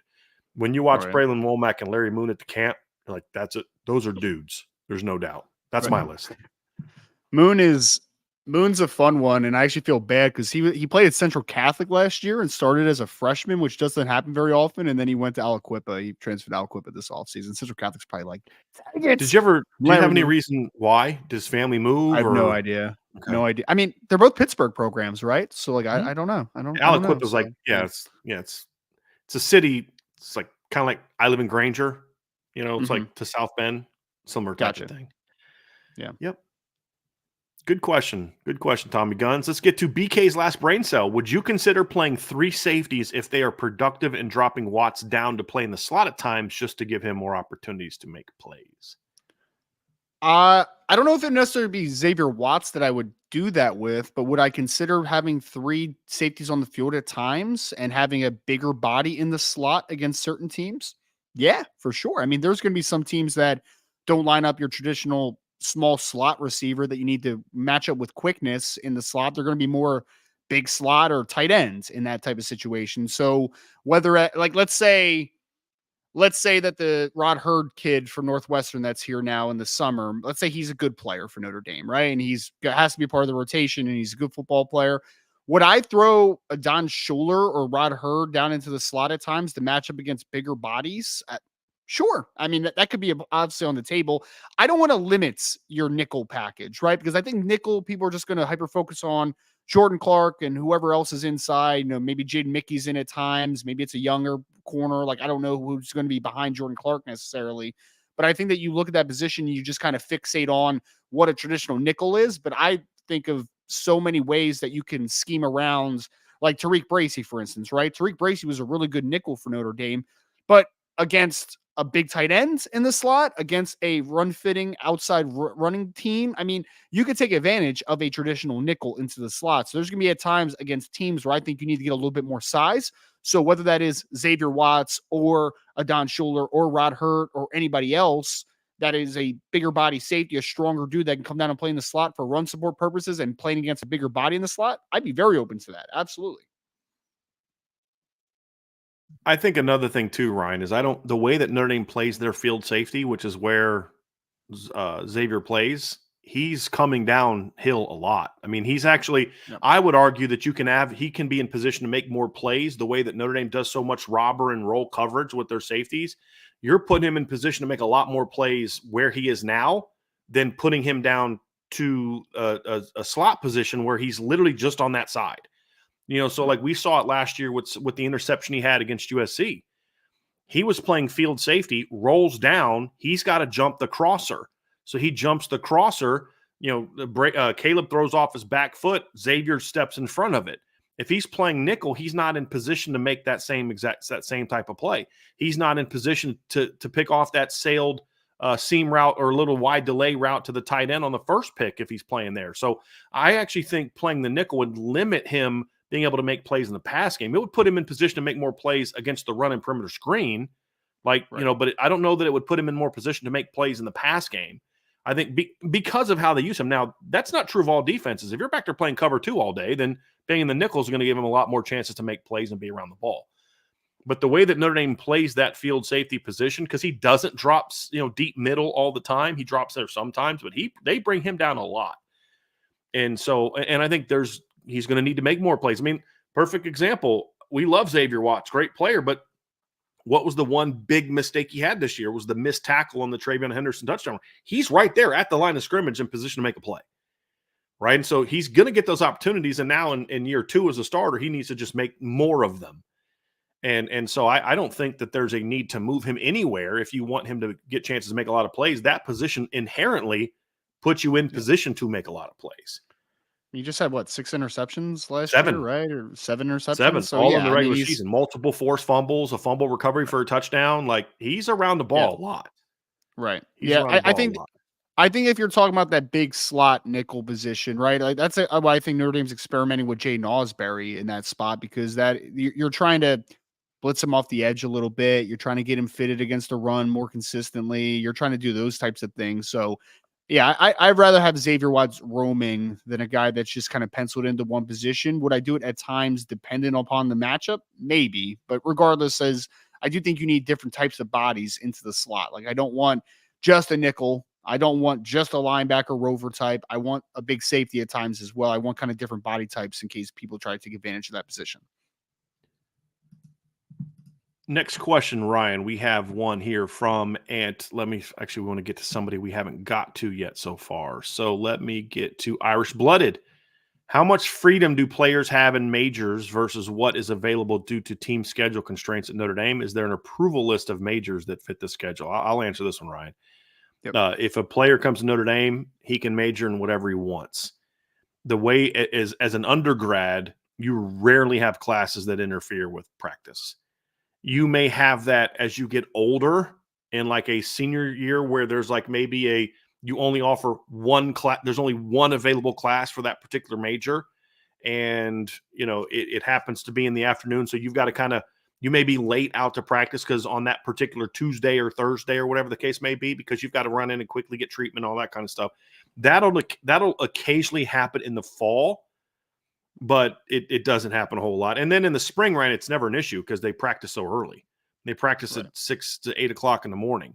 And so it's just not an issue for the team. Now, occasionally there's like some graduate stuff that'll happen in the spring, but you're okay with that. You live with that. But and now kids are taking so many classes in the summer that they can kind of maybe take some of those classes that are a little bit harder. They can take those over the summer if they're offered and get those knocked out. So Notre Dame does not tell players they can't take certain majors. Now, the school may say, hey, listen, academically, you're not in position to major in that. Or, you're trying to switch majors and you can't because the electives are different or this is different and it would put you behind. Or, to get into this program, you have to have a certain GPA and you don't have that. That's happening. Sure. That could happen on the school level, but the Notre Dame football staff is not going to tell a kid that what they can and can't major in. Just because as long as they have that major. Right. It's not going to happen because, that's going to interfere with what you're doing with the football team. I mean, that would be antithetical to everything Notre Dame is doing. Now, there may be times Notre Dame may say to a kid, like, listen, man, that's, I wish somebody would have told me, don't switch to kinesiology, which I did for a semester in college. And I hated it. But, I didn't, no one, my advisor was useless. So I wish I had a football coach. I'm like, yeah, you're not going to want to do that, man. Like you want to coach football, do this. I was like, I'll just coach PE. And well, the only thing you could do is major in kinesiology. And that lasted a semester. I was like, this is the worst. I'm going to go back to history. So yeah. But that would be the only type of thing is like, hey, you're not going to want to do that for whatever specific reason having to do with that major and where you may be as a student, but it's not going to be because of football. All right. We got one from Michael Pate. What are 2 to 3 Notre Dame football teams that you thought were the most fun to watch over the last 20 years? Not best, but most entertaining. 05, 09, 15, 17 are all up there for me. What say you, Ryan? 2005. 2005 for sure with Brady and Jeff Samardzija and Mo Stovall and all those cats, Darius Walker. That was a lot of fun.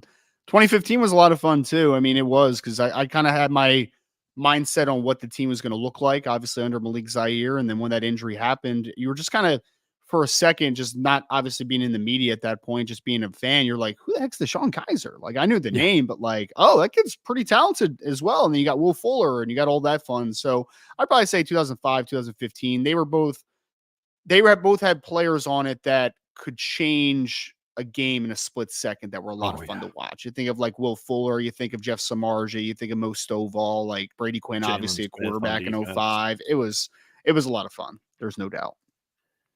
15 for me, definitely on the list. 05 for me, definitely on the list. 17 for me, definitely on the list because I just love a team that can just go out there and just run people over and just hit home runs in the run game. Like that team was fun to watch. And they were a tough football team. 09, definitely not on my – that team was not fun to watch because it was infuriating. Like, I understand where Michael's coming from because Jimmy Clausen, Golden Tate, and Michael Floyd with Kyle Rudolph was a really – like, they were a really dynamic group. That was like the 28-4 touchdown interception ratio year, right? That was that one? Yeah. Yes. That was that elite year from Jimmy. But that's what made that team so infuriating because they would just do so many dumb things to cost themselves games. Penalties, thrown in intercept. One of Jimmy's 4 interceptions hit Michael Floyd in the back because he was stalk blocking instead of running a route. Now, I don't know who was at fault for that, but you just watch that team and you're like, this team should literally have won every game that it played. I mean, you just like this team should have at worst been 11-1, and they were 6-6. That was not fun to watch. And also, it would have only been fun to watch if I turned the channel every time the defense was on the field. That was the other thing is that defense was hideous to watch. The other team that I would add to that, Ryan, I thought the 2012 team was fun to watch. They weren't explosive, but that was a fun team to watch. That was a tough, hard-nosed football team. You watch the Oklahoma game. That was a very – I mean, that was just a great game. You jump out early. They come back and tie it. The very next drive, Everett throws a bomb on the first drive. You put the game away. I mean, that was a fun team to watch. Yes, they didn't have a bunch of high-scoring games, but that doesn't mean that they weren't fun to watch. I got to put 2012 up on there, Ryan. That was a very fun team to watch. And Manti had one of the greatest individual seasons I've ever seen from a Notre Dame defensive player. I mean, 7 interceptions as a linebacker. Wild. And they were huge.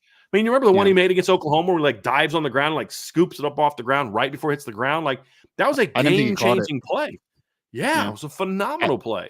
In that split second, I did not think he caught that football. And I was like, he caught the football. Watching it live, yes, I thought it hit the ground. Then they showed the replay and you're like, wow, he freaking caught that thing, So I got to put 2012 on there. I do. And I'm hoping that we add 2024 to that list here soon. But, there's some of the other teams, like 19 was not a fun team to watch, even though they went 11-1. They're just like, again, they were way more talented than everybody else. And there's a lot of games you're like, how is this team barely beating Toledo? Right. How is this team? This team looks terrible against, Wisconsin. And if it wasn't for Chris Tyree breaking that thing open, I mean, who knows, man, like how that game turns out. They had all the momentum at that point in time, right? They had just taken a lead. Cone had been knocked out of the game. Drew Pine comes in. He gets sacked from behind, fumbles. Wisconsin goes down there, takes a 13-10 lead early fourth quarter, and then Chris Tyree just broke it open, and then the momentum was gone, and Notre Dame just rolled them at that point in time. But like that was one of the most misleading final scores I've ever seen in my life. Future first-round pick Jack Kaiser had like 2 pick sixes in that game, didn't he? So, yeah. Yes. We have some super chats here. Ryan got one from Erica Seifert. Thank you so much, Erica. Appreciate that. And then another one from Erica.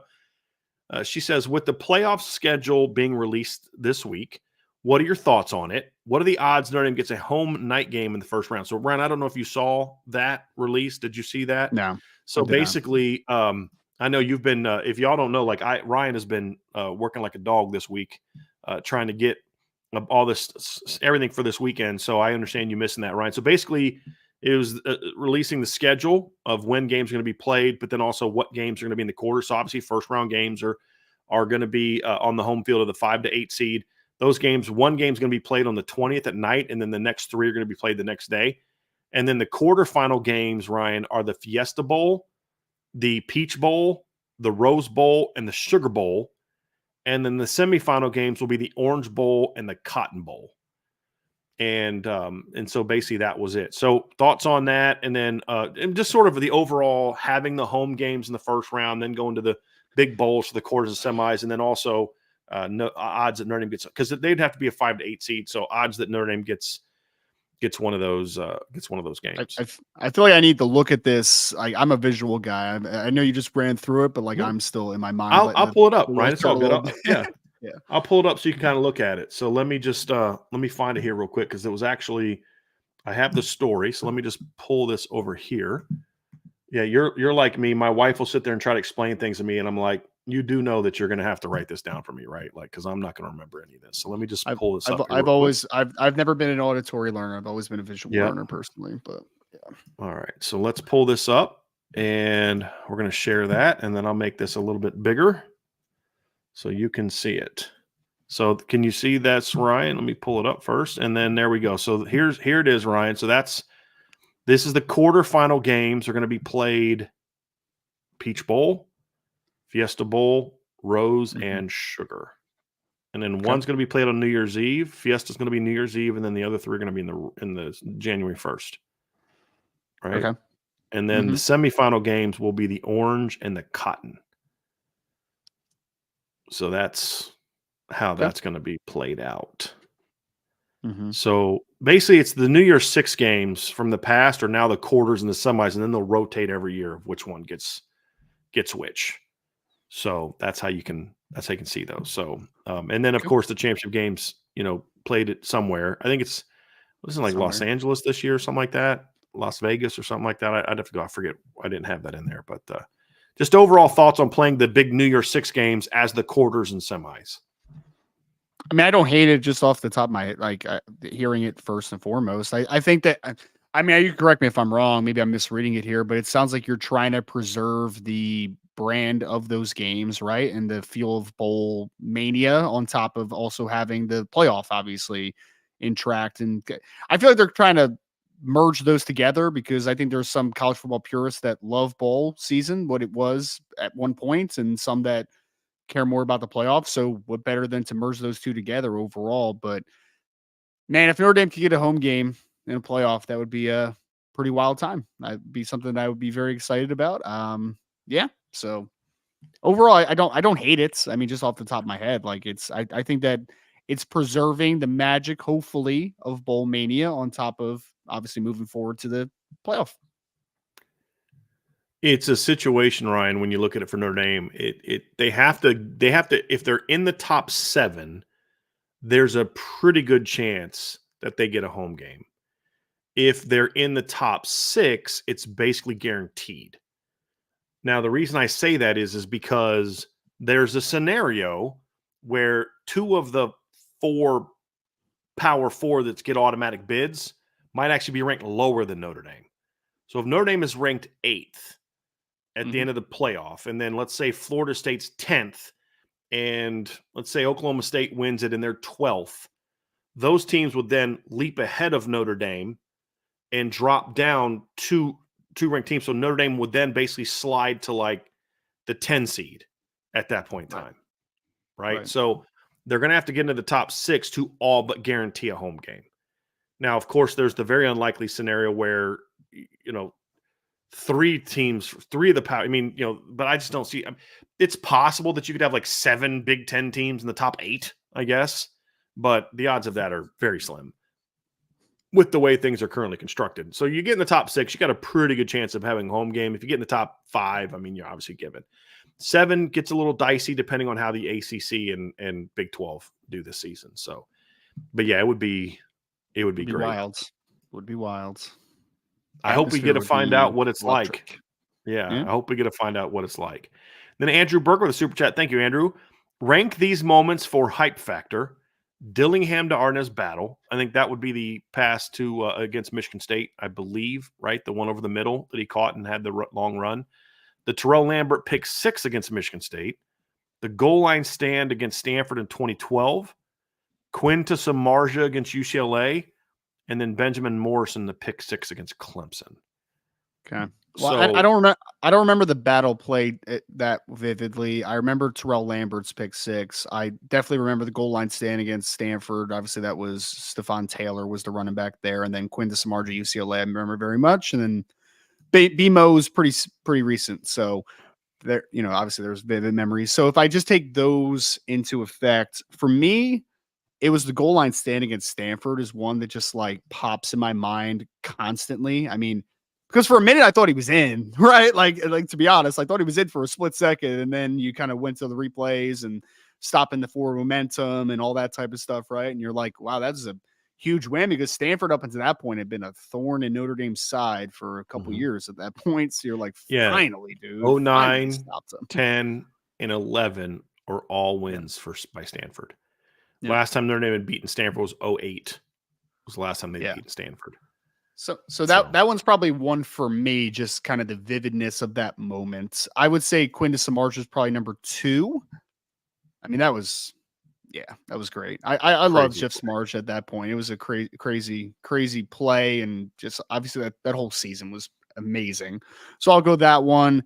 Terrell Lambert pick 6 was exciting. I remember that one vividly as well. And then I'd probably go BMO. Like BMO was against Clemson was awesome, but maybe it's just the fact that the other ones are more ingrained in me growing up a little bit more than the recency of BMO. But like that might just kind of be where those ones fold a little bit more magic, I guess, if that makes sense.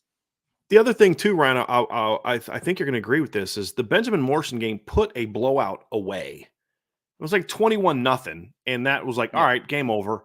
Whereas the Dillingham to battle won it. The Terrell Lambert pick 6 won it. The goal line stand won it. And Quinn to Samardzija won it. Those were all game-winning plays. Either you were tied or barely winning, and they could tie it, or you were losing. Where the Benjamin Morrison pick 6 was like more just like, okay, yeah, you're killing them, and now it's over. I mean, now the game's officially over. They have no chance now. So I would definitely take that. That would definitely take that one off of there. I think for me it would be Quinn to Samardzija is number 1, because of all the scenarios, that was the least.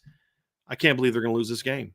Like, I cannot believe they're going to lose this game. That's where I was. Like, they're going to lose to flipping UCLA.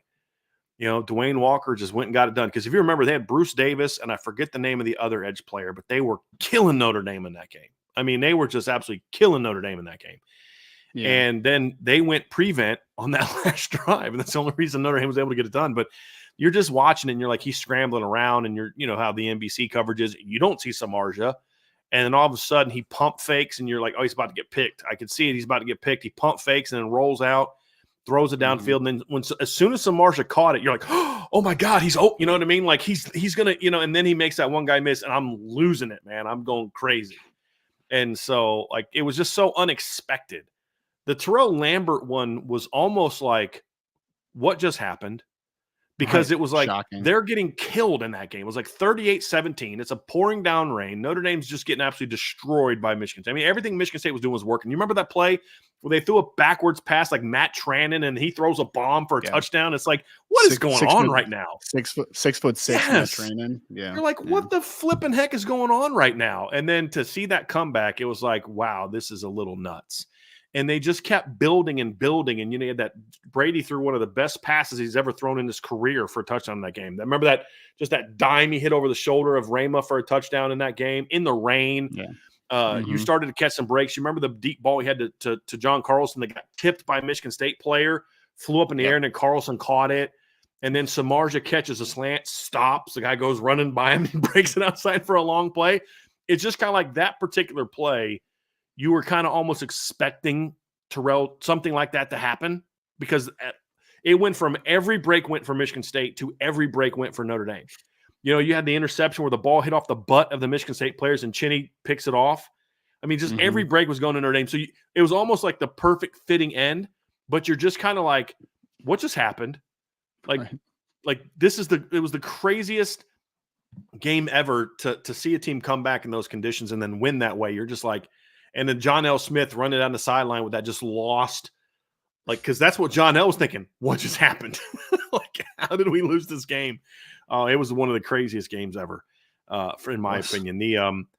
The one that I thought was least likely to happen was the goal line stand against Stanford. I was like, there's no way they're going to stop Stanford on multiple try that. I mean, because Ryan, to your point, that just you didn't do that to Stanford. Like that at that point in time, that Stanford O-line was just like, we're at the 2, we're at the 1, we're going to score, get ready for triple overtime or whatever. I mean, you just kind of were like, that's what's going to happen. So well, they were very pumping. unexpected.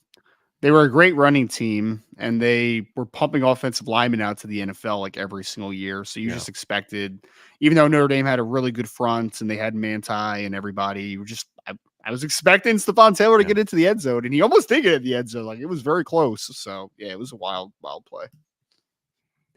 All right, let's get to some more. So we got all the super chats. I want to respond to this question, Ryan.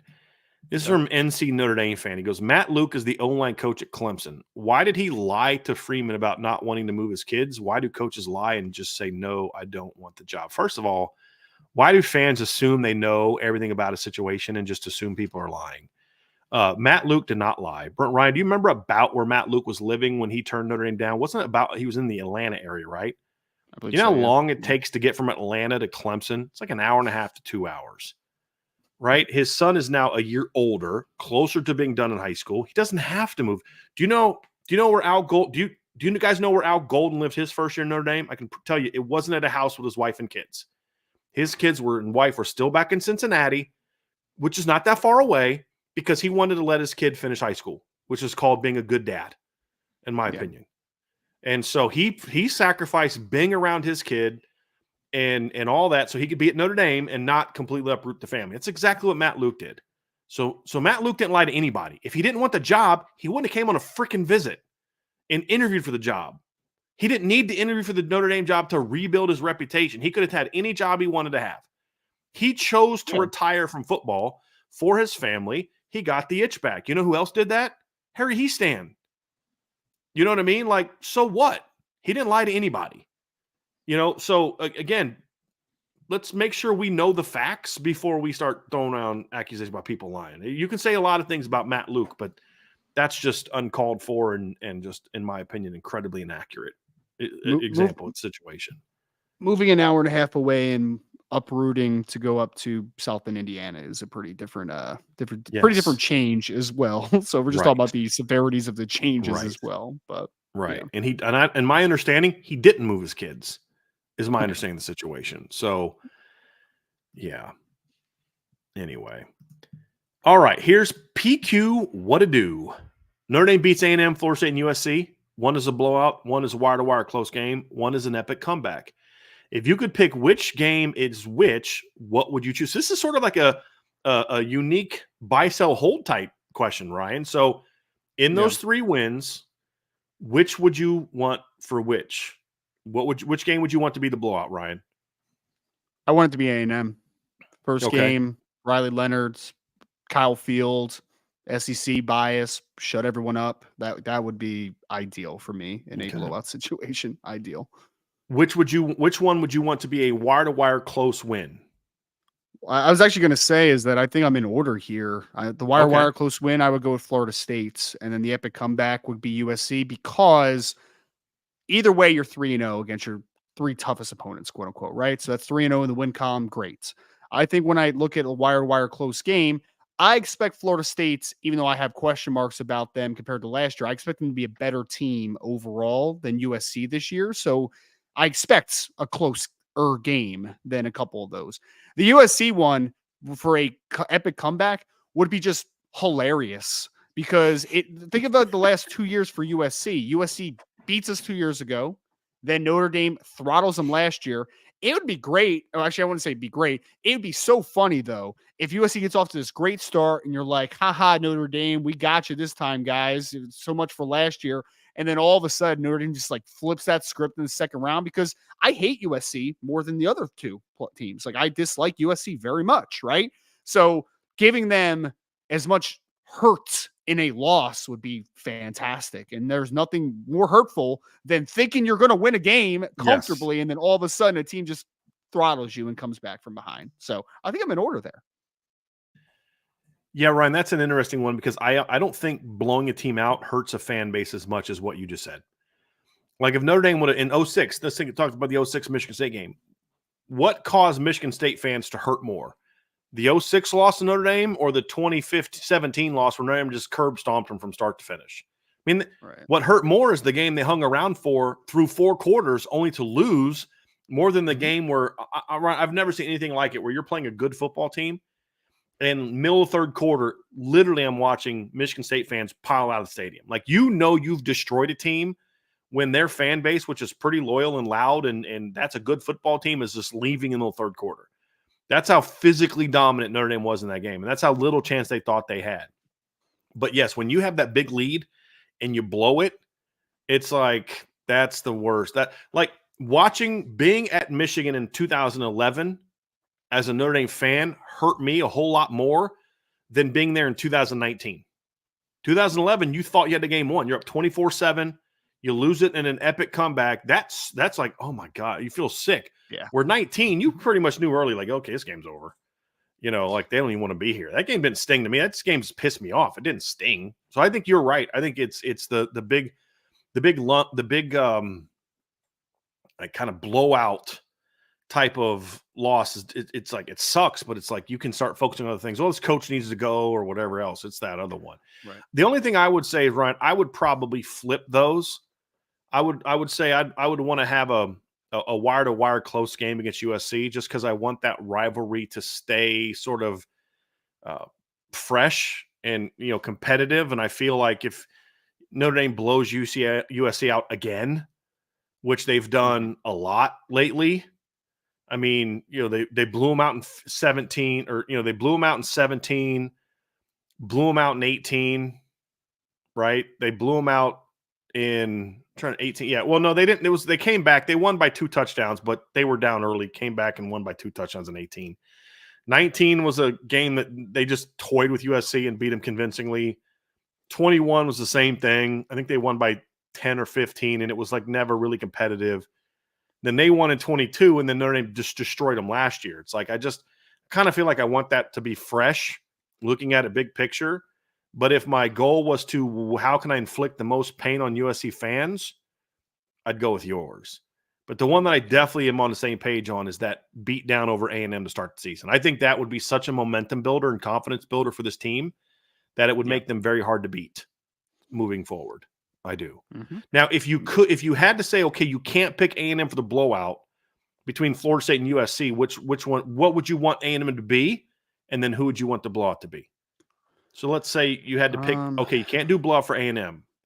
Mm-hmm. What would it be? Probably wire close game, I guess, because I would rather not. I would rather a team in the first game of the year not come out and just look like awful for like a half or 3 quarters and then have to come back. Like, I think it's better if it's just a back and forth game, because you're at Kyle Field, right? So it's going to be a rowdy crowd. It's going to be hot. It's going to be all those types of things. So I think you can still feel really good out of coming and winning a back and forth game.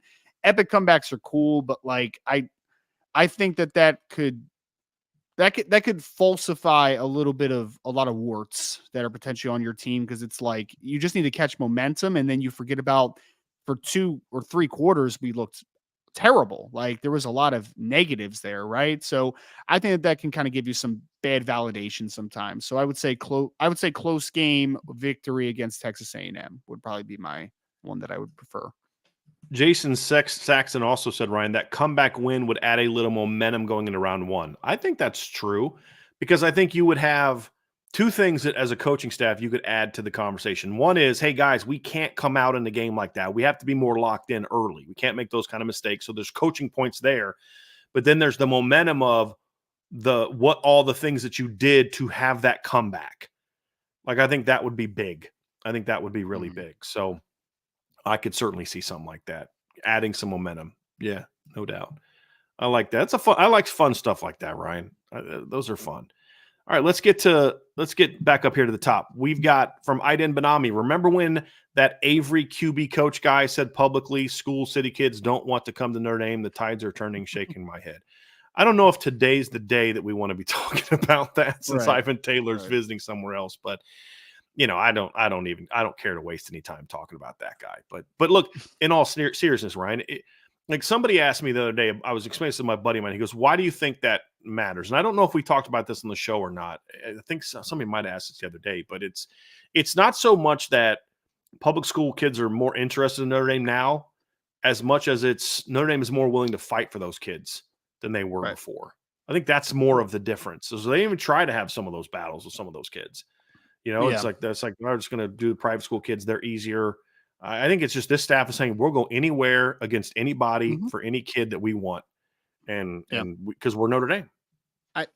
We talked about it on the recruiting hour, but I think Deuce Knight's a great example of just kind of the changing of the scope at Notre Dame. I mean, you forget about the fact that you got a high upside quarterback that's 6'4 plus, that is a dangerous runner, all those types of things.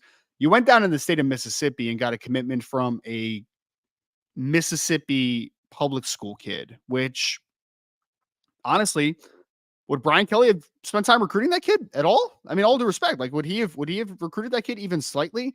Noah Grubbs is a public school kid as well, out of the state of Florida. We know how much Florida was a thorn in our side from a recruiting perspective for a couple years as well. I think the changing of the scope is just saying that what is the difference of Marcus Freeman versus Brian Kelly? One, I think it's effort, but then the other part of it is that I think that Marcus Freeman and his staff is more willing to go into areas that they haven't traveled before and to open up their scope and to develop a deeper understanding for who can potentially fit at Notre Dame. It's not just this Catholic school kid from this certain area. Like we know that kid's a fit. Sure, that kid's a fit.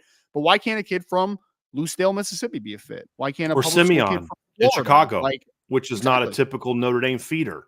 It's not Carmel. It's not Montini Catholic. It's not Joliet. It's not LaGrange, what was it? Nazareth Academy, like Julian Love came from. You went to one of the schools that most people don't think is a, feeder to a place like Notre Dame and got a kid like that. You look at Mark Zachary being from a public school in Indianapolis. That's an area where Notre Dame has just not had a lot of battles or won a lot of battles in the past. Would Brian Kelly's staff have really fought for Chris Burgess the way this staff did? Because Chris Burgess, Ryan, you'll remember, that was not an easy commitment to get. Yeah. He very much liked Michigan and very much liked Ohio State. There's no doubt about it. You had to win that commitment. So, yeah, we hammer out Washington all the time, and a lot of times it's deserved. Sometimes it's like, okay, now we're just piling on. But you also can't ignore the wins, and that was a big win. That was not your typical easy Chicago win for Notre Dame. It wasn't like going to Elmhurst Academy or whatever, York community, wherever. What's the kid's name? Joseph Reef is from. Reef. It's a different animal. Or Dominic Kulak at Immaculate Conception, Exactly. Right. It's a different animal. You got Justin Thurman, but you then went and got Daniel Anderson from a really good public school in the state of Arkansas. So you got a wide receiver in Elijah Burris from a private school, but then you went out and you got Ivan Taylor from a public school, and so being able to do that is important to me. It's and hanging on to Davion Dixon, who's now, he started at a private school, but he's now at a public school. So I think that one factored into it as well. So I just look at it and to me, it's more about their willingness to battle more so than it is. And of course, Notre Dame being good is going to help, certainly, but it's also a situation where I just think they're willing to fight for those kids more. That's really what it comes down to for me. And be willing to lose them. That's the other thing. You got to be willing to lose those battles. If you don't fight them, you're going to lose them every time. But, if you fight them, you're still going to lose some. Still going to lose a lot. But the reward's going to be worth it. John A1, in the event, Jaden Greathouse, Eli Raridan, Mitchell Evans, and Deion Colsey all hit the ceilings of what they can be in 24. Who leads Notre Dame in receiving yards, receiving touchdowns, and receptions? If all four of those guys reach their ceilings of what they can be in 2024, I will say that Jaden Greathouse leads the team in receptions, and Deion Colsey would lead the team in receiving yards, is what I would think. Although I think you could make a case that it would still be Greathouse, because even if Deion Colsey reaches his full potential, you're still gonna have Chris Mitchell on the outside. You're still gonna have Bo Collins on the outside. You're still going to have Jaden Thomas on the outside.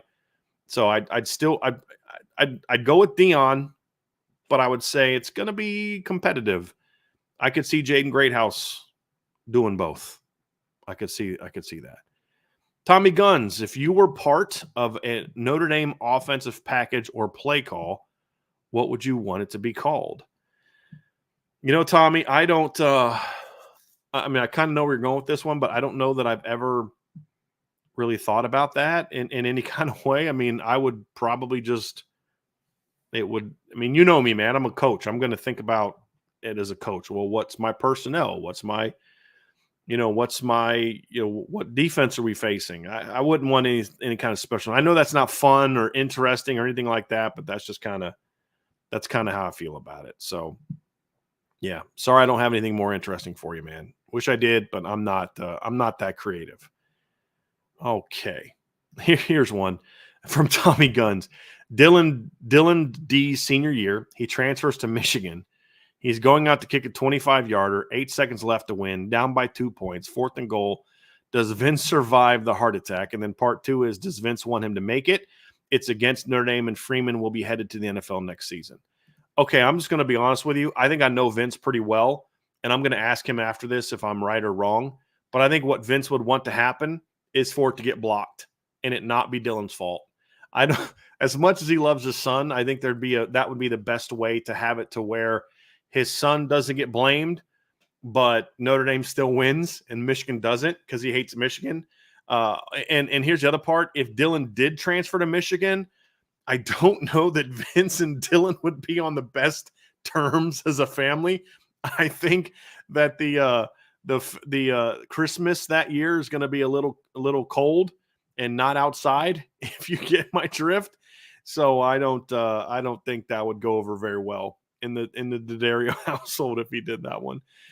Jacob Hayden with a question. Now that Gabriel Rubio is back with the team, is there any more information on his departure? Not everything is our business, but just curious. I think you kind of nailed that, Jacob. It's not our business. It's not something to report right now. And honestly, it doesn't matter at this point. He is back and he is in good standing from everything I'm told, and motivated and ready to go out there and have a really good season. So hopefully that's what he's able to do. And he'll have a good year. If he comes back, I'm saying if he comes back motivated, boy, that's going to be fun. It's going to be fun to watch that. We have a super chat from ND Milton fan. Thank you very much for the super chat. What are some of the smartest coaching jobs you've seen from a Notre Dame coach for a single game?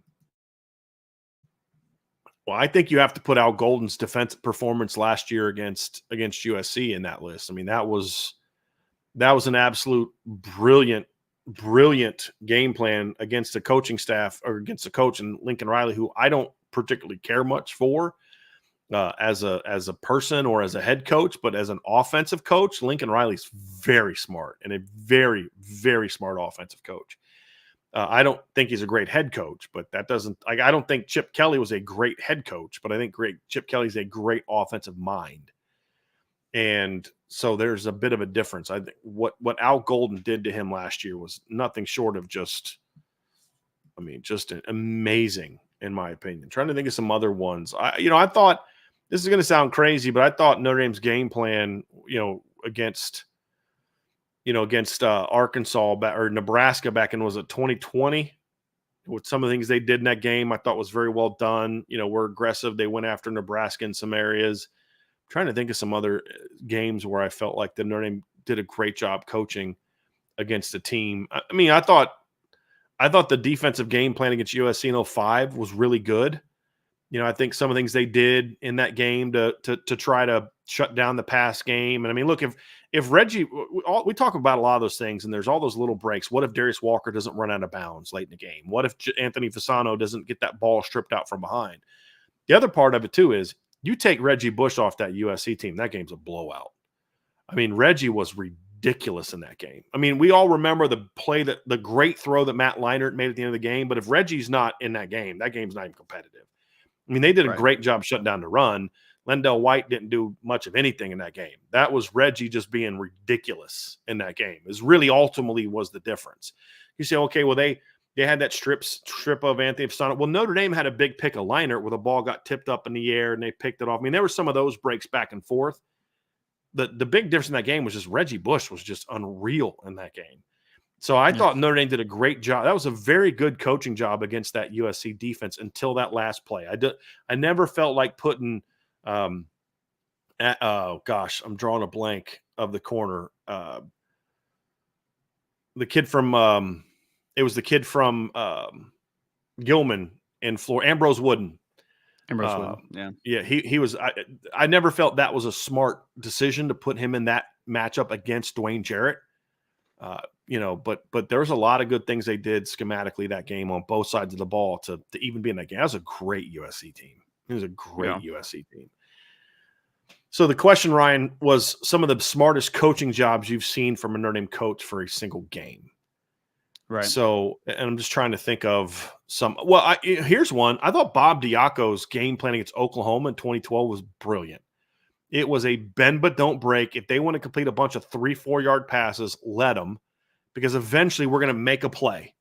We're going to, and that's exactly what happened. I mean, if you think of that first drive, Oklahoma went right down the field, and they made them run play after play. And then what killed that drive? A bad snap. Well, if the drive's 5 plays long because they hit a bomb over the top, then that bad snap doesn't happen. You get the Manti pick.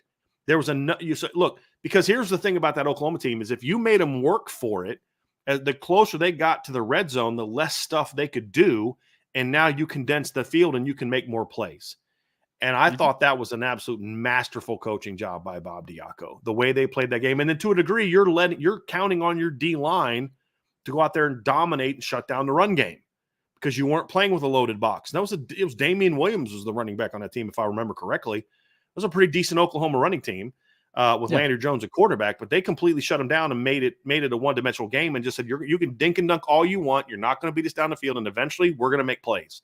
That's exactly what happened. They made enough plays. So I thought that was one of the best coaching jobs of Bob Diaco's career, in my opinion, was what they did against that Oklahoma team on the road that year.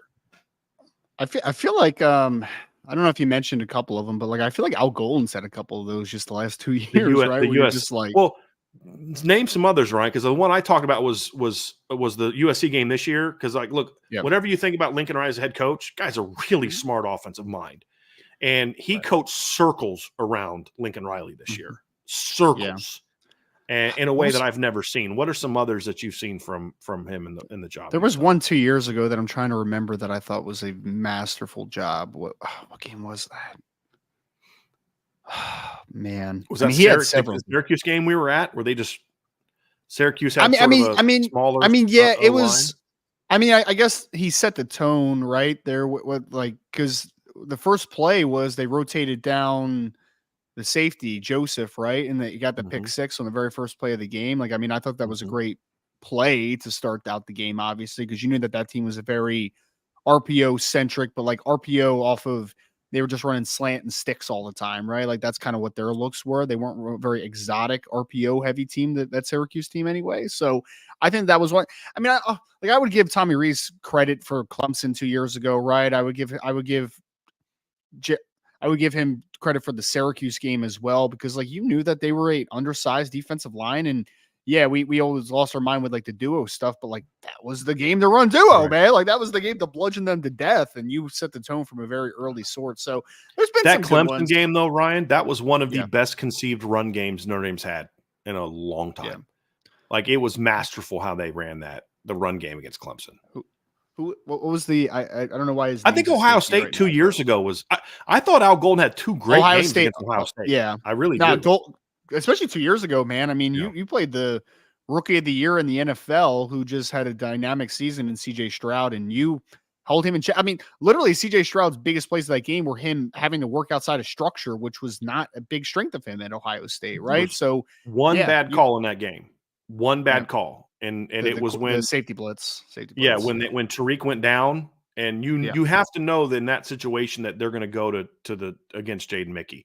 But outside of that, right? In 2 years against Ohio State, they scored 38 points in 2 years. They averaged less than 20 points in 2 years. Say what you want about Ryan Day, that's still pretty good. I believe that they I think Michigan averaged more against Michigan the last 2 years than they did Notre Dame. It's wild. So yes, you are correct. That is an outstanding coaching job, in my opinion. I don't know why his name's escaping me, but the special teams coach that we had last year, that's what the Colts now. The Brian Mason. years Yeah. Brian I feel like every game was a Brian Mason game. Like, I don't know, man. Like, it was a really Yeah. because like he was so I mean, we're talking about great coaching performance, right? Like, it's the creativity, which is what set him apart as far as like his pump block. And I felt like, what do we have, 7 pump blocks that season, 7. right? Oh. And they all look different too. Like, none of them looked the same. They were all schemed a little bit different. I mean, Brian Mason was just a tremendous coach. Tremendous coach. Yeah, he really was. He really was. There were some, Ryan, that I had to skip some questions earlier because there were some that I definitely wanted you to be here to watch. So let's get back to some of these real quick. I want to answer this one. Iden Benami, why didn't BK have a QB coach, or is that pretty normal these days? I thought it's pretty common. He always had a quarterback coach. Yeah. His quarterback coach early on, I believe, was Charlie Molnar, and then Chuck Martin, and then I know that Mike Sanford, and then Tommy Reese. So he always had a quarterback's coach.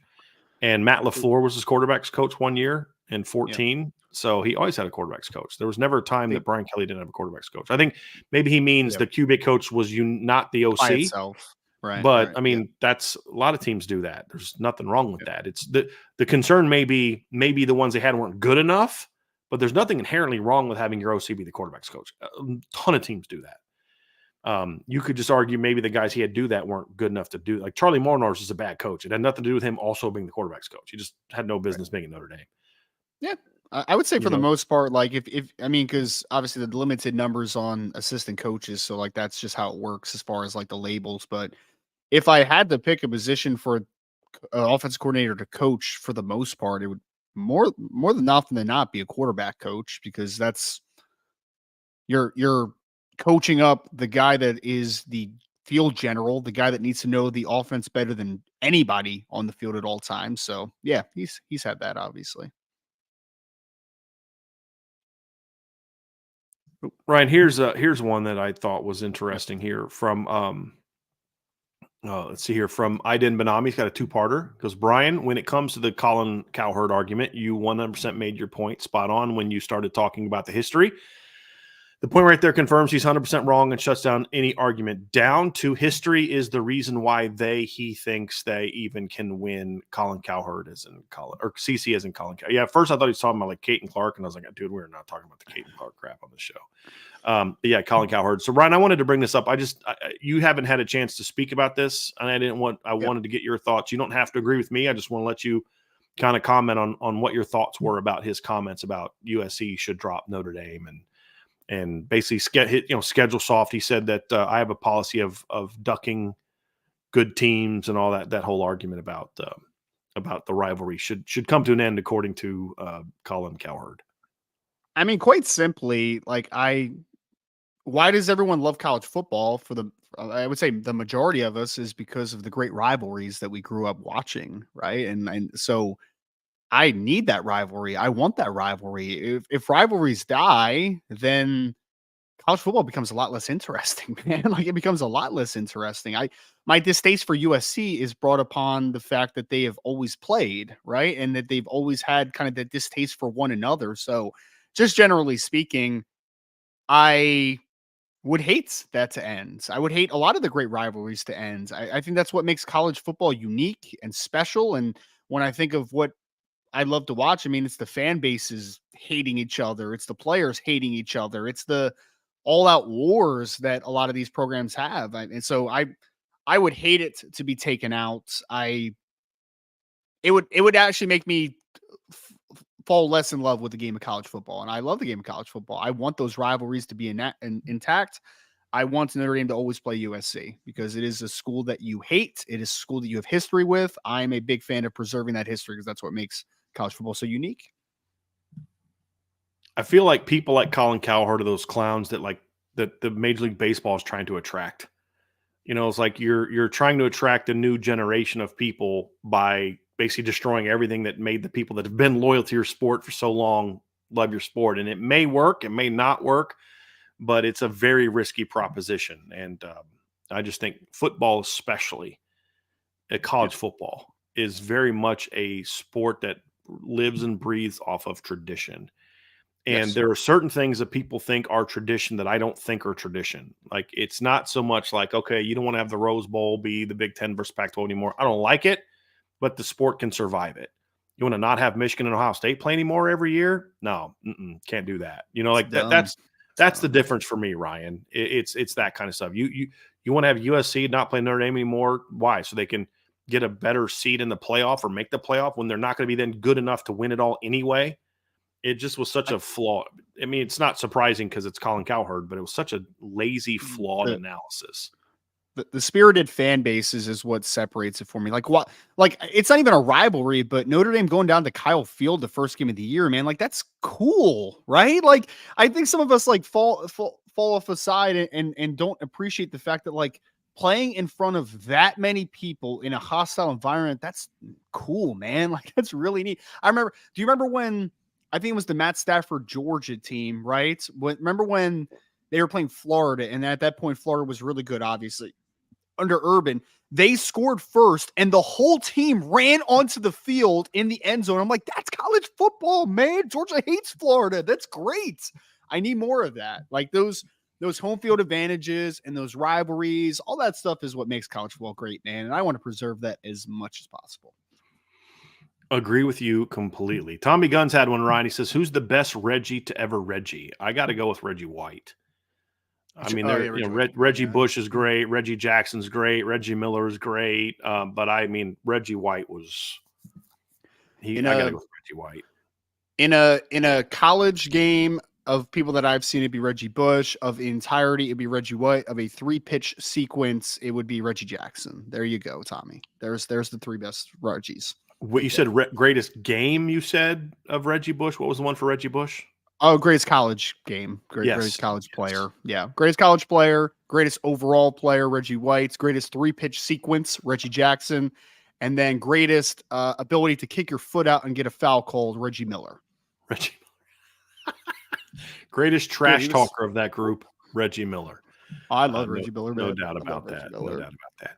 Here's a recruiting question down here, Ryan, that's just below that one that I want to bring up. He says, Brent Smith says, Brian, I'm surprised by the surplus of marginal 3-4-star recruits in the 25 class. Any thoughts? My thoughts are this, Ryan. Stop reading 247 Sports. Like, literally, that's all I can say to you. Brent. Anthony Sacco was once a consensus top 100 recruit, and now he's a 3-star. Okay, guys. Brent, I'm not even being flippant here, Brent. I'm not even being sarcastic. I'm being dead serious to you right now. That outlet has become such a freaking joke that people are literally wasting time and energy looking at their rankings. And again, I'm not talking about the Notre Dame site affiliated with them because that site can go anywhere. They've been with rivals. I love those guys. Right. And Ryan, you got a chance to meet Tim O'Malley when we were at that Syracuse game. Sit next to him. Great guy. Love Tim Priester. When I was thinking of making some professional moves, Tim Priester is someone who I would call and speak to about it. He's a friend. O'Malley's a friend. This isn't about Irish Illustrated. They can't control what happens on the national level. 247 has been bad for years. It's become a joke. The last thing even remotely endearing about that place left for On3 recently. And I don't even think that was that good. I mean, they've lost John Garcia. They've lost Chad Simmons. Like, and how Greg Biggins isn't the one running that place and the guy that is now is a joke. Because Greg Biggins is like pretty solid, right? Is Greg Biggins a pretty solid evaluation? I don't know why he's not running things there, but he's just kind of still the West Coast guy.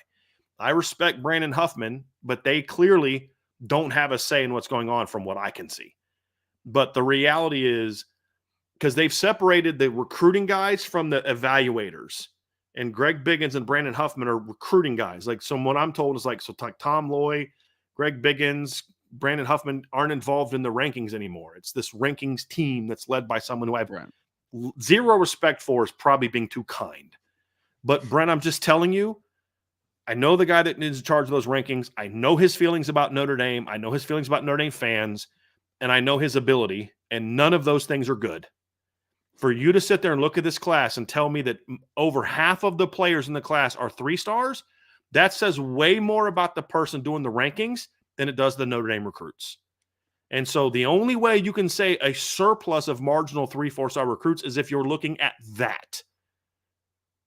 To me, it's like I would literally look at ESPN's rankings before I would 247's right now. I'm serious. That's a Not even wild thing to joking. say. That's a Not wild even thing to joking.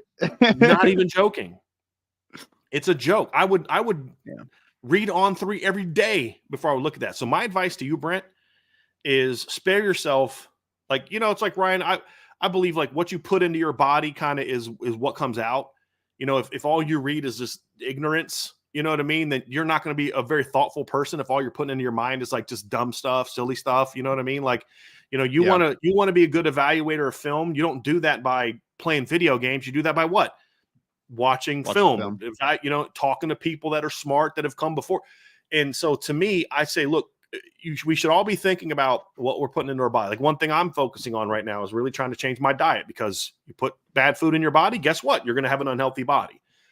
And so that's how I view 247. If you don't want to put things into your head that are going to make you dumber. And to me, that's kind of what reading those rankings are. So I'm not surprised by that at all, because I think 247 is garbage.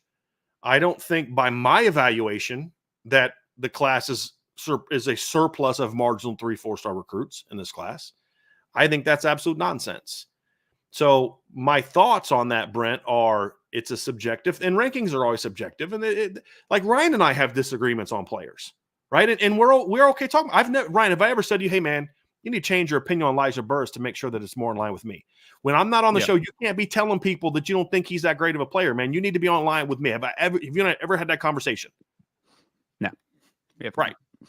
We haven't, because he's allowed to think for himself. And sometimes two people that know the game are going to have difference of opinion on guys. I said to Ryan this week, I said, dude, I think I'm just going to miss on Dom Hulak, because like I'm talking to people I know, and they love the kid, I just think sometimes you miss on a guy. Sometimes you may like a guy more than other people do, and you end up being wrong. And sometimes you're right about that. So, but there comes a point in time where you just have to look at something and say, and it's not even related to just Notre Dame players, and just say, this is just stupid.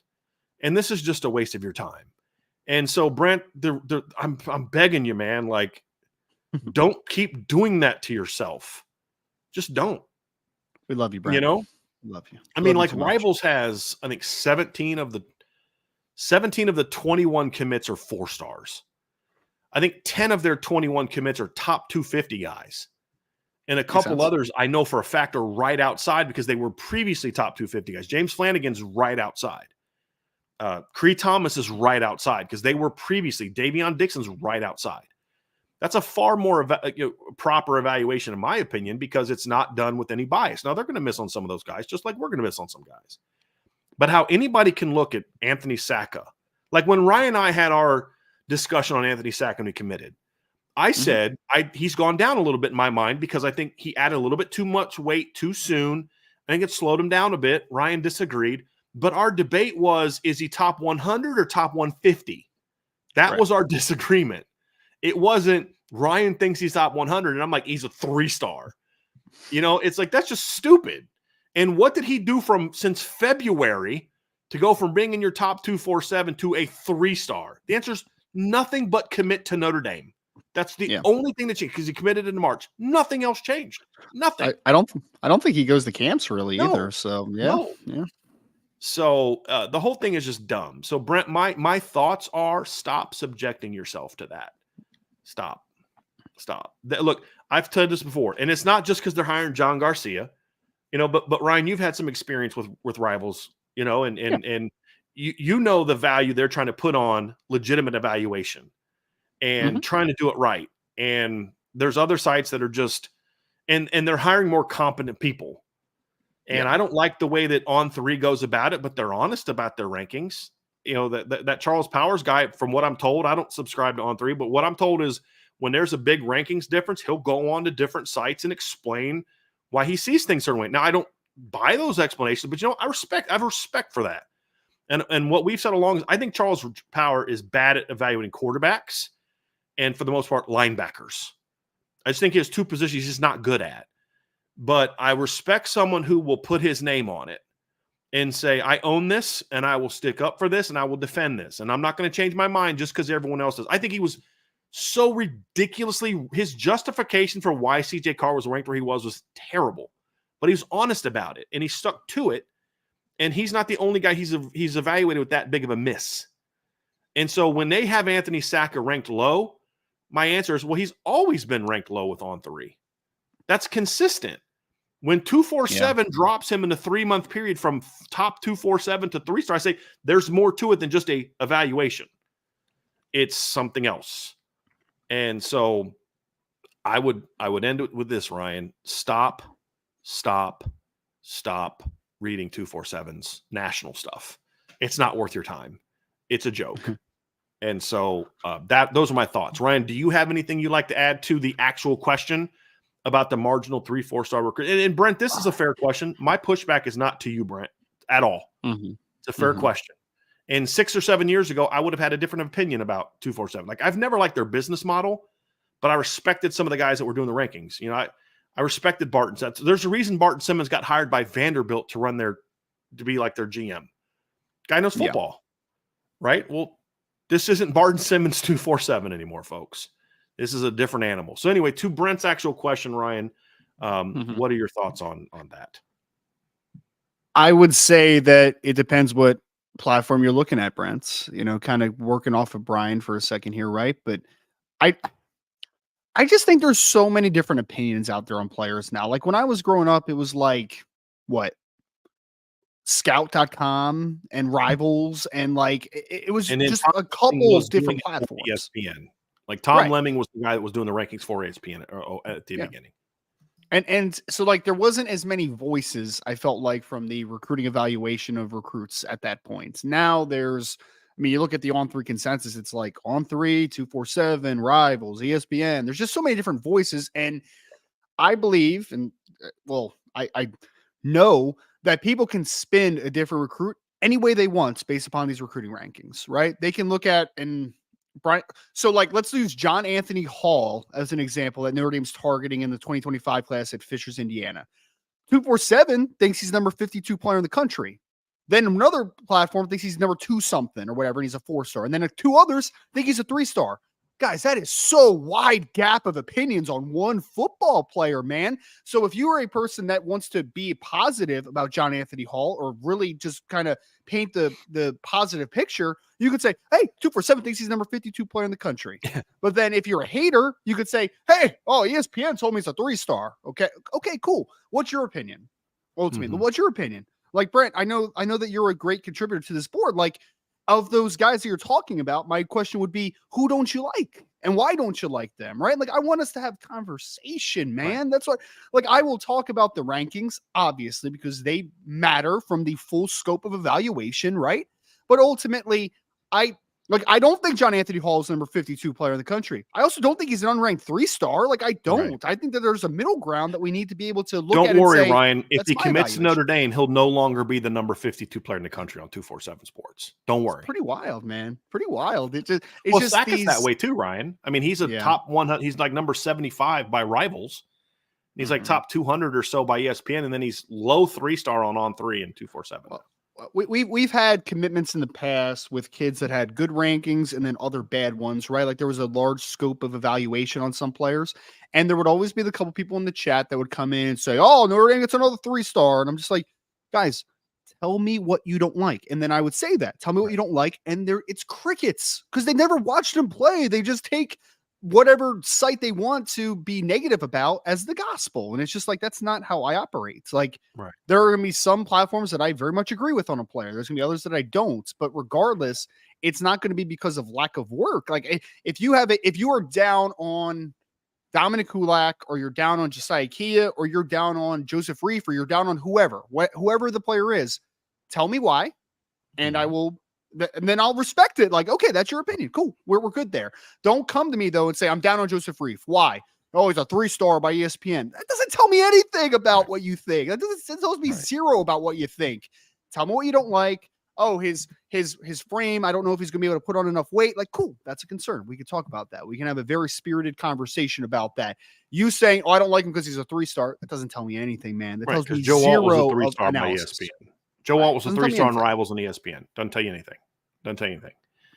Yeah. So, and that's always my argument about stars. Stars don't matter they're not determinative. They don't determine what you're going to be. Putting a star on a guy does not change who that player is. It just changes the recognition of how you view his talent. The talent is what matters, right? Yep. And so the other thing too that's changed in the business, Ryan, is back in the day, it was a pure subscription service, which meant there was the only way you could make money was if people signed up for Scout or Rivals or whatever. And so it was a situation where you had to be honest and even if people disagreed, you had to at least make people think that there was an honest attempt to be right or to be fair, because otherwise people wouldn't subscribe. Now, in this clickbait era where you just get paid if people just look at your stuff, there's incentive to be outlandish. There's incentive to prioritize uncommitted players or kids that are committed by, or kids being recruited by some bigger fan bases. There's incentive to say things about Deuce Knight in a way that gets people saying, well, Notre Dame fans, on our board, you see it in the Ivan Taylor thread. It's people going off about Deuce Knight. Why? I saw. Because of what? Because of what On3 and 247 say, not because of anything Deuce has done. And anyone that's willing to think rationally like an adult is going to say, I don't like the fact that Deuce is still keeping communication open, but I get it, because he has to make sure he doesn't burn bridges. Because what if Notre Dame decides in 2 months, we're going to take another quarterback in this class? What if Notre Dame decides in a month, we're going to change our offensive scheme? We don't want to do a threat change. Right. Exactly. Like, a lot of things could happen. So you're going to go tell all these coaches to go F themselves because, you know what I mean? Like, no, you don't do that. Plus, again, he's in Mississippi. There's an advantage to him making sure that relationship is still good because it helps his teammates. And so, but the only reason people feel the way that they feel is because of what is being said by people. Like, I watched an On3, I think it was On3, might have been 2-4. I think it was On3. We watched this interview together, Ryan, and this guy's basically like trying to talk Deuce into saying he's going to take visits. It was on. It's like, what the heck am I watching here? Yeah. And so I had to stop watching that one because that was painful. Ridiculous.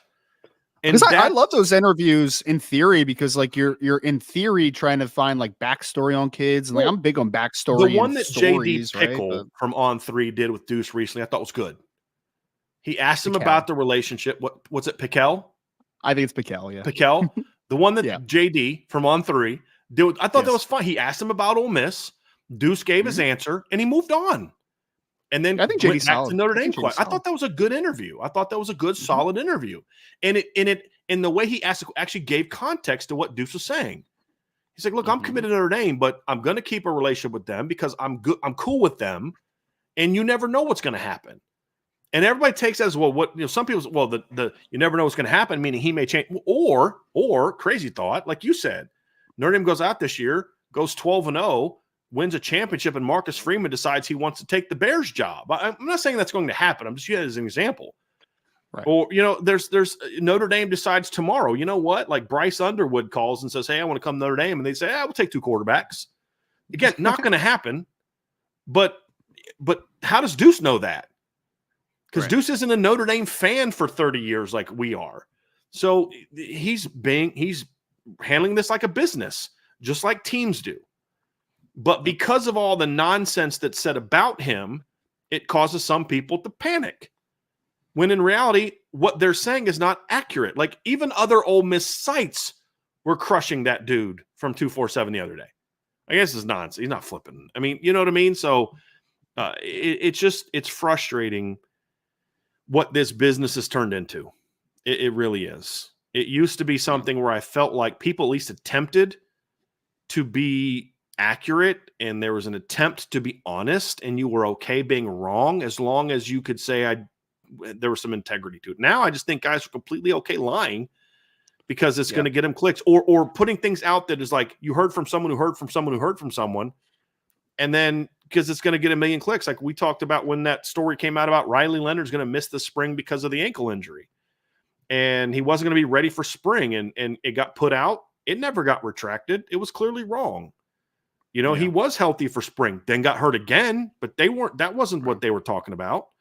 But there was no retraction. There was no, hey, we got it wrong, because they accomplished the goal, which was to get 1 million clicks because they're getting paid now. So I think the way that has changed has also impacted this business as well, Ryan. It's everything now. I mean, obviously, the business models of like a lot of these sites as far as ad revenue and clicks. But I mean, even Twitter now, like people can get paid on Twitter. What's Twitter generated from? It's engagement. It's Right. it's all the things that you can potentially make, whether it's engagement percentage on a tweet, whether it's numbers of views on a video, like all those types of things. I mean, everything is engagement farming at this point. So unfortunate world that we're in, but it is the world that we're in. So Yeah. It really is very sad. Very sad. what is Tommy doing? I'm sorry. Tommy just sent me 2 pictures of a car and a truck So, for some I reason. think I don't he's on know. the road. I just got that too, Ryan. I think there's a Okay. truck on fire that he just drove by Oh. doing one of his routes. Do you see how bad did you Oh. see the I didn't even second one notice where that the truck. thing is Oh, I see that completely now. burnt down? That's scary, man. Hopefully, Oh, Tommy, you're Tommy, safe, man. Hope it wasn't his Tommy, semi. I thought I was special, Tommy, but you sent Yeah, it to everyone send them to apparently. me too. Trying Yeah, to sorry, Ryan. Sorry to break your heart. Tommy, real quick says, Brian, how much to get an autographed edition of that magazine? Tommy, I have never and will never charge for an autograph. If you bring that magazine to a game, I will sign it for you. But I would never charge for an autograph. 2 things I have never done and would never do: sign for an autograph or charge someone to have me on their show. Was something also. Oh, that's Also funny. never done.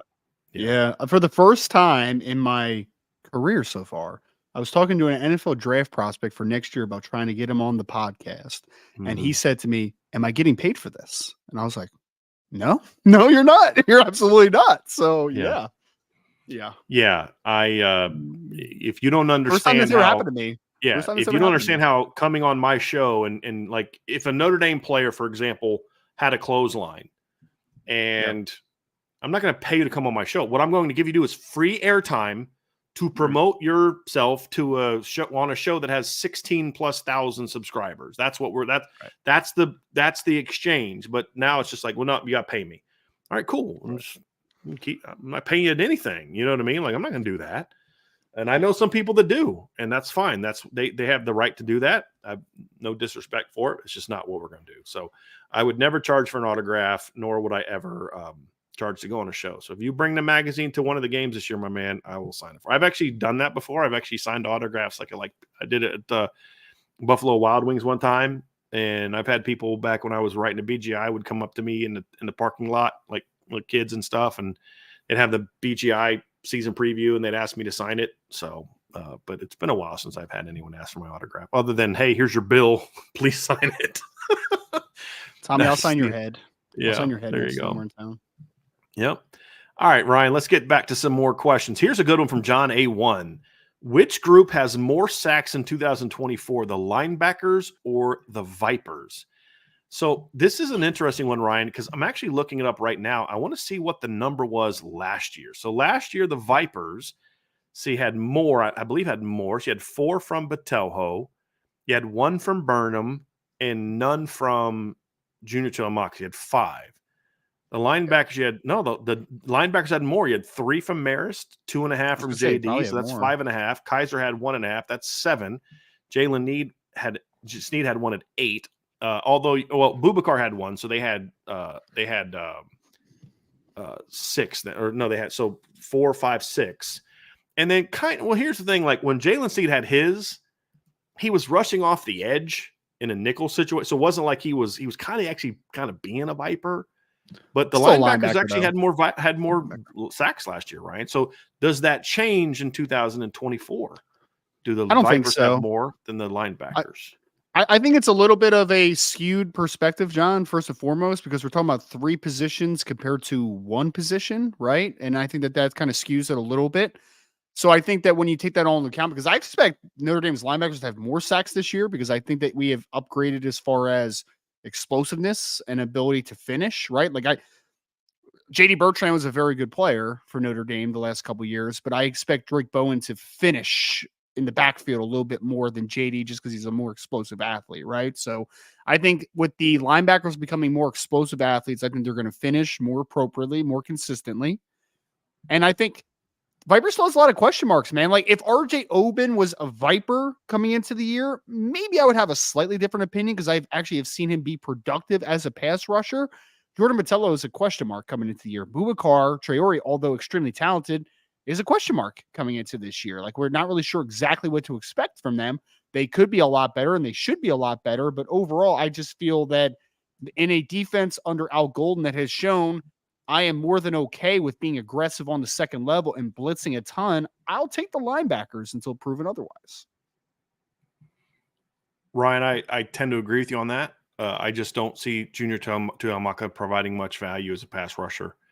I think Jordan Patejo is basically what Maris was for us last year. Yes, we all recognize the talent, but he's got to show it to us.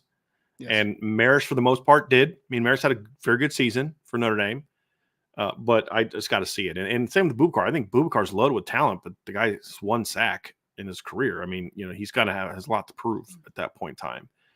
So, yeah, I need to see it from them. But it's also, again, Ryan, I think your first point was the best. It's just three positions. Not only is it three positions versus one, but it's also three positions that blitz a lot.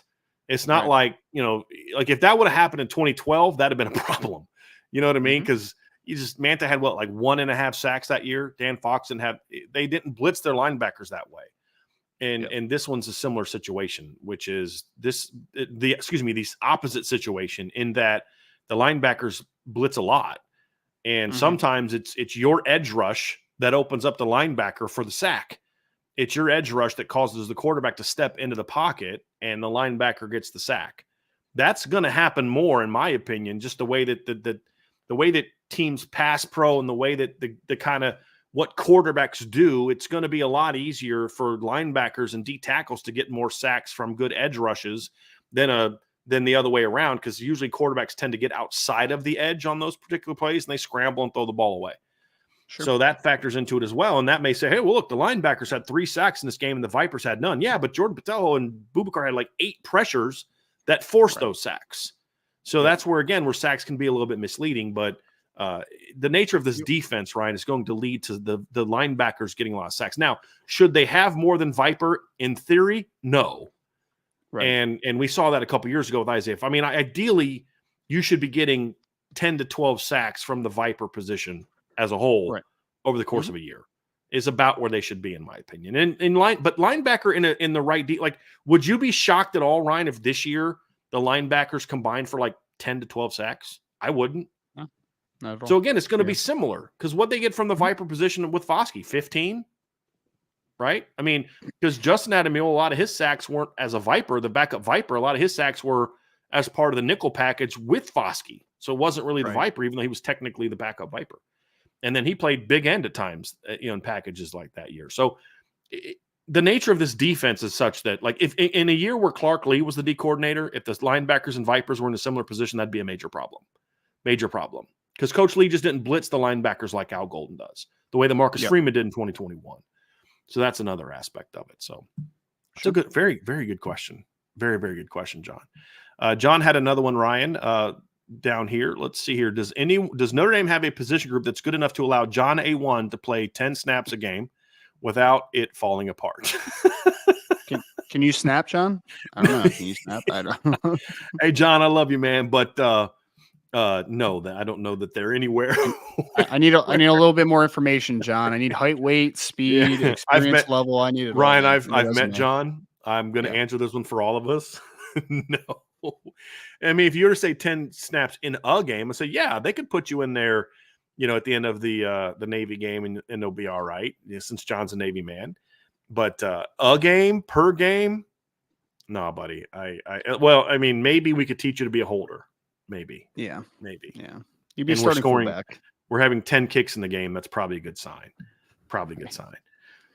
That's a good one. BK's last brain cell. This is the artist formerly known as Audric Estimate Trucking LLC.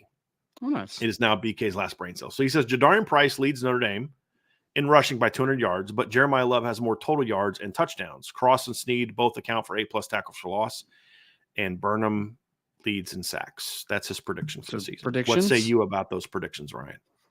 I think the Jadarian Price leading in rushing, I don't know if I would quite go 200+ yards more. That's a little bit of a nice margin, but him leading in rushing and Jeremiah Love leading in total yards and touchdowns, I wouldn't be shocked about that.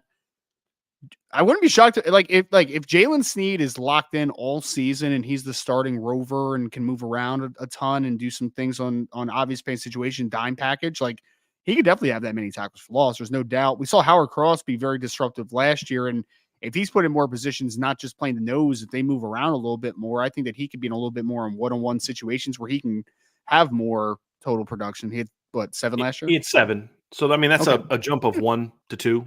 Right. And Yeah. 7 for a nose is a really good number, by the way. Like, that's a Yeah. very, especially for a 280 something pound nose. I mean, that's really good. Right. Well, remember Tillery's breakout, Ryan, didn't happen until he moved to 3 technique as a senior. He never had that many tackles for loss. Yeah. Well, and that's why I've been so just kind of wanting more of Riley Mills, is that Riley Mills is in a position that should be the more playmaking position, right? So like that's why you want him to be able to finish and create more negatives next season. Burnham lead in sacks. So like I could buy all of that so far as long as Jalen Snead is the full-time rover and his head on the entire season. Cool. Joshua Burnham leading in sacks. Like I think it's possible. Like there's an outside chance, but I would say that would be one that I would kind of sell if like we're doing a buy and sell thing. I could buy every take except for the 200 plus yards before that, and I would sell Joshua Burnham leading in sacks. I think Josh Burnham could have a nice breakout year and could be a big part of the pass rush, but I wouldn't necessarily predict him to be the leader in sacks this year. Their leader in sacks last year was their big end, but there was a much different situation with their 1 and 2. To your point, right. Like I could see it. It wouldn't actually shock me. I'm more susceptible to buying it maybe than you are, but you're just going to be in situations where I think you're going to see RJ on the field in more third downs than you're going to see Josh. That's how I kind of think it's going to happen. Now, I personally would like to see both of them on the field on third down, to be completely honest with you. I'd rather see them on the field and take the Viper off. Like honestly, if it was up to me, like right now, what I know about the players right now, if Boubacar doesn't break out, and even if he does, kind of to a degree, on like my dime package. But if Boubacar doesn't break out, my nickel package is going to have RJ Oben and Josh Burnham on the field and my Viper comes off. That's what I would do based on what we've seen from those positions so far. And partially because of Josh's length. I mean, RJ is a much more proven pass rusher than Jordan Tahoe. And I think similar players, Josh's length and linebacker experience would allow me to do some different things with him, where if Jordan Pataho gets a pressure and he's just not going to be able to get his hands up and be as disruptive on a quick throw or a throw as Josh, I think he'll be able to be at 6'4" with very long arms. And so that would be where I would go with that. But I think what I said is the reason why it'll be tougher for him to do that than Javonte being the guy, because when Javonte was off the field last year, the number 2 big end was not a pass rusher. Nana was not a pass rusher. So that's why it's a little bit different. Good questions today. We've got some really good football questions today, Ryan. Here, let's get down here to one from I want to get from someone we haven't had a lot of today. Here's one from Salty Virginia Peanuts. Lauren Lando is the only coach who has a contract with the players and who has contact with the players until fall camp. Do position coaches organize workouts via Lando? That's actually not accurate anymore. Coaches are now allowed to be at some summer workouts during periods of time. They're allowed to be in the weight room. They just can't do football specific drills. So when they're out there on the field, they have to lead. Like they can be part of drills, but they have to be leading the drills that are strength conditioning related drills. Like they can't be working on routes, even without a ball. You can't have them. Okay, we're all practicing post route drills. That's not how it works. It can't be football specific drills, but there are times when the coaches aren't in contact. So, but do position coaches organize workouts via Landau? No, yes and no. The way it works, however, is they're not going to him saying, "Hey, do this." Right. If you're a good strength coach, you're sitting down with your coordinators and your position coaches saying, what skill set is most important to you? So some offensive line coaches is going to be, Ryan, I need him fast and mobile and as athletic and quick as possible. For others, it's like, I want him as big and physical and as able to move as possible, and then stuff in between. So yes, a good strength coach should have input from the assistants on kind of what they want out of their position group. Right? Like I need my receivers. We run a lot of vertical stuff. I need them to be long speed. Or you can say, look, dude, we don't run anything past 15 yards. So it's about quickness and suddenness. And, so you're going to do both, but one strength coach may emphasize one thing a little bit more than another because of how they play the game. So there's always input, but it's not strength. It's not Mike Brown walking down to Lauren Lando saying, hey, here's my workout packet for receivers. Have fun running it. It's not that. And if you have a guy like that, then you need a new strength coach. It's going to be what Mike Brown says. Hey, look, coach, here's what I need from this guy. Here's what I need from that guy. And, here's what we kind of do overall with Mike Denbrock. And you then tailor around that. I mean, Sure. the quarterback workouts for Notre Dame are going to be a whole lot different than the quarterback workouts for Air Force. In a lot of different ways, because you're building up completely different skill sets in that regard. So that's kind of how that works. Anything to add, Mr. Roberts? Nope. Did I get that one? All right, cool. You got it. Yep. All right, Andy Milton fan. Whose time at Notre Dame was more surprising to you, Joe Alt or Blake Fisher? This is a good one. What are your thoughts? Which one was more surprising to you? Joe Alt. I mean, I remember Blake Fisher coming out of high school and he was the 5-star. And Nathan, it wasn't even just that he was like the 5-star player coming out and he was a higher rated dude than Joe. He was also a guy that, if you remember his preseason before his first year, everyone thought he was going to be a dude. I mean, he was a starting left tackle at Notre Dame as a true freshman in his first game ever, which is a very, very rare thing to happen at the University of Notre Dame. So it was definitely Joe Alt. I mean, Joe Alt was a guy that was between a 3 and a 4-star, depending who you were talking about, but he was a guy that everyone thought was going to need time to mature, was going to be that guy that physically was able to get there. So I think most people would have to say that Joe Alt was the bigger surprise comparative to Blake Fisher, at least from the starting point. Blake was frustrating at Notre Dame, Ryan, but he's also still young. I mean, he was a true junior last year who had 3 different position coaches in 3 years. Sure. Right? Like, it was frustrating, and he should have come back, but he wasn't a bad football player. Clearly, he got drafted in the second round of the NFL draft. He was just inconsistent. I had a 4.5-star upside grade on Joe Alt. I thought Joe Alt could end up being a really good player. He was even better because, again, 4.5-star upside grade is what, Ryan? Top 50. He wasn't a top 50 player, he was a top 5 player. You know what I mean? So even then, he far exceeded my expectations. But the other part you nailed, Ryan. And I think I've said this before. What Joe Alt was as a sophomore is kind of what I thought he'd be as a senior. And what Joe Alt was as a junior, true junior, is what I thought maybe he could be as a 5th-year guy. Not as a true sophomore and true junior, or even as a true freshman. But to your point, who was the guy that was more impressive when they both were on the team together? It was Blake. Because let's not forget, it was so smart for them to put Joe Alt in at starting left tackle. They did that by default. Everybody else got hurt. Yeah. I mean, Blake Fisher started. He got hurt. Then they put Michael Carmody in. He got hurt. Then they put Tosh Baker in, and then he got hurt. And then eventually, we don't have anybody else left. Let's put Joe Alt in and see what he can do. Now, they were playing Joe. He was lining up, if you remember, when he put that number 45 jersey on, and they put him at tight end and blocking situation. So clearly they saw something from Joe, but they clearly didn't think he was ready to be a starter day one like he probably was, which is why they waited until 3 other guys got hurt before they went to him. So even as someone who was high on Joe's upside, he still far exceeded my expectations. And I'm not surprised that Blake was a little inconsistent. I mean, you kind of thought that. He was a big, raw kid that was just very talented. If he would have stayed for his senior year and got some consistent coaching, I think Blake would have been exactly what we hoped he would be. And honestly, Ryan, in the NFL draft, he was drafted exactly what he was as a recruit. Top 50-ish caliber kid, top 100 kid. That's exactly where he was. So I don't think Blake's career was overly surprising. I think his decision to leave early was a little bit surprising. Right. I don't care how high you were on Joe Alt. I don't know that anybody saw coming what he turned out to be, especially as early as it turned out to be.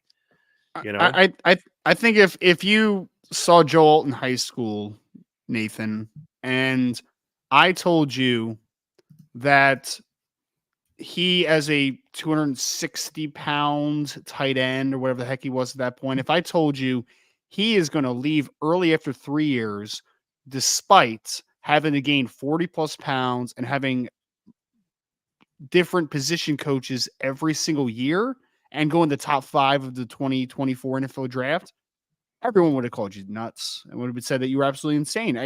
I don't think we appreciate quite enough. I mean, everyone appreciates Joe Alt as an elite football player, but the fact that he had 3 different position coaches, he had to gain 40+ pounds before he even got to Notre Dame. And then he was so good in a 3-year span that he was the number 5 overall pick in the 2024 NFL draft and was a All-American his last 2 years. pretty wild, man. Like, it's pretty wild to think about just what he was able to turn himself into in such a short amount of time. So I think appreciation of Joe Alt for a very unlikely road, but a road that was fascinating to watch, to say the least. Yeah. It's funny, Ryan. I remember reading through my class impact on Joe Alt and reading the articles I wrote about him in my when he committed. And I remember saying, like, this guy's got a chance to be pretty good. Like here's something I wrote. I said these words: if he keeps that leg drive going, he could be an impact blocker in the run game.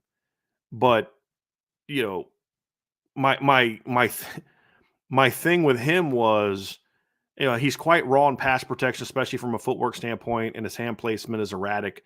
But he's not an offensive lineman, so I don't expect him to be great in those, right? So I went through this thing, and I was like, he's got this trait, this trait, this trait, and I basically said I think the guy can end up being pretty good in time. But in my head, as I'm writing and I'm like, his foot quickness is impressive. He's quick off the ball. He has loose hips, and he's tight end means he's running routes.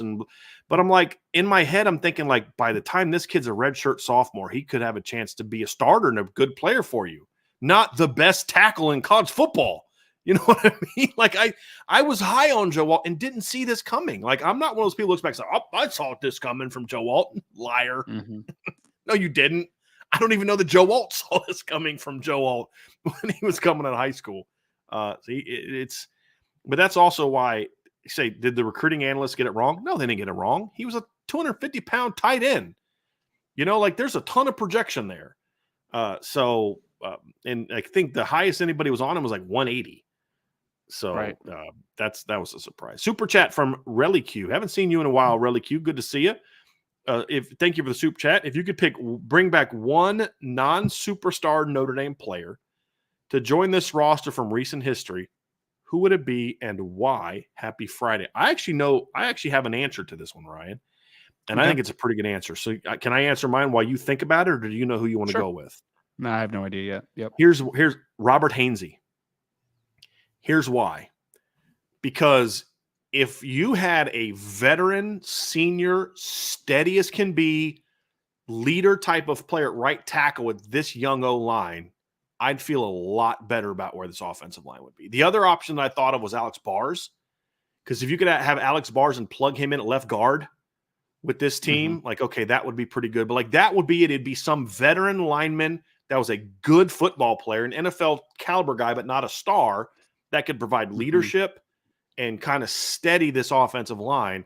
I think that'd be pretty impactful for this football team. So that was where my thought immediately went. And I'd probably go with Hainsey because he was that natural right tackle fit. And he was a good football player. Don't get me wrong. He's a pretty good football player. He wasn't a star. Late third round pick, 4 year, basically a 4-year starter essentially, and a great leader. I think a 2-time captain, I believe. So that would be my pick, would be Robert Hainsey. Man, I still don't have a good one.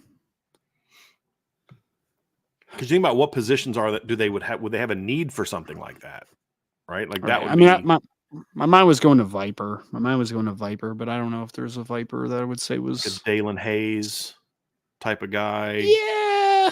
Because I don't know that Julian Aguara was a superstar. You could maybe think about him. Or maybe I could just do like Adi and then move RJ to Viper and strengthen the position by default type of thing. Maybe would you count Khalid as a superstar? No, because that might be my pick right there. Is Khalid comes back as the D end, and then to your point, because if you had Khalid at end, I would move 2 guys to Viper. To be honest with you, I'd move Burnham and RJ to Viper, and I might make like Burnham a swing, play a little bit of both, and then you'd have Bryce Young coming off the bench at big end. Like that would solidify the line. That'd be a good one, Ryan. I like where your head's at on one of the end, like the big end, and moving somebody to Viper. That's not a bad one at all. Yeah. I mean, my other thought was like an Aaron Banks, maybe, because I wouldn't call Aaron Banks a superstar. I mean, he was good as last year, but like he's an All-American as last year, right? To plug him in at left guard, and then you got a pretty dang powerful interior, maybe. I don't know. Only reason I didn't go with him, Ryan, is he wasn't a star, but he was an All-American, and I felt that was kind of cheating a little bit on my end. But I understand. I think your point is very valid. But yeah, that would be where I would go. Is I think end, I think it was a good one. So Khalid Kareem, I kind Mhm. of talked myself into that one, and then Robert Hainsey on right tackle. That's a good one. I like that. Those are fun. I mean, we'll never know, but those are fun. I enjoy Right. those. Here's one, Ryan, from Richard Head. Happy Friday, IB. What impact do you see Rod Hurd having on the defense? Every time I read this name, I just think of the of Rowan Stadium's name. And for anybody that's ever been to Rowan University knows the stadium's name. What impact do you see Rod Hurd having on the defense? I mean, I like Richard, honestly, I think the best case scenario is that this is just my opinion, is that Don Schuler keeps moving the needle forward and Luke Talich keeps moving the needle forward and Rod Hurd comes in and he's a part of the rotation and a solid part of the rotation, but he's not the guy that is the number one safety without question and no one's even close. I would actually be very troubled if that was the reason, because I think Rod Hurd's a very solid college player. I think that he is a plus to the room, right? But I think that if he is head and shoulders the best second safety on the roster in 2024, I think that means that Don didn't take a step forward this offseason. I think that means Luke is a year away, that we were hoping that maybe be a little bit more ready for this year. So I hope that Rod is a part of the rotation, but he's not the de facto number one without question opposite Xavier Watts. I want him to be just a solid member to the room, can play a little safety, can play a little nickel when you need him to. Like, just the ultimate kind of, he's the ultimate swing guy on the back end is, I think, best case scenario for Rod Hurd. Because I just, again, I think if Rod Hurd is, from what I've seen of Rod Hurd, unless he comes here and he's just a stud that just takes a huge step as his final year, what I've seen of Rod Hurd is I hope that he is not the absolute second best safety on this roster without question. I think that would be a Yeah. little bit of an issue for the depth of the room. Unless, like you said, I think you nailed the caveat, right? Unless he's like makes this transition to safety so much smoother than we think, and he's way better than we think he's going to be. Correct. Right. Because that would mean a Don, like even if he's as good as we think he's going to be, if there's a big gap between him and a Don, that means something went wrong with the Don. Yes. More so than yes. right. So it would have to be him outplaying what the expectations are. I think it's a good way of putting it. Yeah. Quick answer here. USMA, when do freshmen start the strength and conditioning program? I believe they are enrolling this weekend. The 9th. I believe, right? So they'll The be 9th. showing up this weekend and then starting stuff on Monday. So I think a couple of the kids that are a little further out actually are coming in like today. I think that like Logan Saldate already made like I saw him say out, like and one yes. more day. I think yesterday I Yeah. saw him tweet something like one more day and something like that. Yeah. So I think a couple of them are trickling in a little bit early to just kind of get their bearings on everything. But June 9th is the official, Which should be the official Sunday. enrollment day. Right. Yep. Right. So it's that time, Ryan. It's that time. TJ Kreider. Hey, Brian, hope all is well. If Notre Dame and Florida State are both undefeated, do you think the buzz around South Bend is more than the Buckeye game last year? If they're both, I would say yes, Ryan, because if they're both undefeated, they're both going to be top 5 teams. I mean, and Notre Dame was not a top 5 team last year when they played Ohio State. And Ohio State had not looked like world beaters early in the season when they struggled a little bit with Indiana. There were some questions at quarterback. You know what it is for me, Ryan? It's the timing of the game. If Notre Dame and Florida State played in week 5 and they were both undefeated, I don't think the buzz would be like it is for Notre Dame and Ohio State last year. But because we're talking about game, 9, 10 actually for Notre Dame, right? Because they play, it'd be 9. So they play Florida State, Virginia, Army, USC, correct? So it'd be game 9. So they're both going to be 8 or 9-0. That's going to be 2 top 5 teams in November. Yeah, that's going to be more buzz because now we're really getting because now it's like if you lose this game, you don't have a whole lot of time left to win it back. Where if Notre Dame loses to Ohio State and runs the table, they're top 4 seed. Most likely. I mean, like that's kind of where I'm at with it. You know what I mean? So I think it's the timing of it to me because it's later in the season. It's and because also what else are people going to be talking about? Coming into that game, if they're both undefeated, both ranking top 5, what's going to be the talk all week? 93, game of the century rematch, right? So you're adding that layer onto it as well. So I would say yes, Ryan. I kind of saw you you don't see it quite that way. I had a question for TJ is like, where's the perspective coming from? Are we saying it most buzz from Notre Dame fans, from national perspective? I mean, because I think it varies. Yeah, answer both. Well, because I think it'd be interesting from both.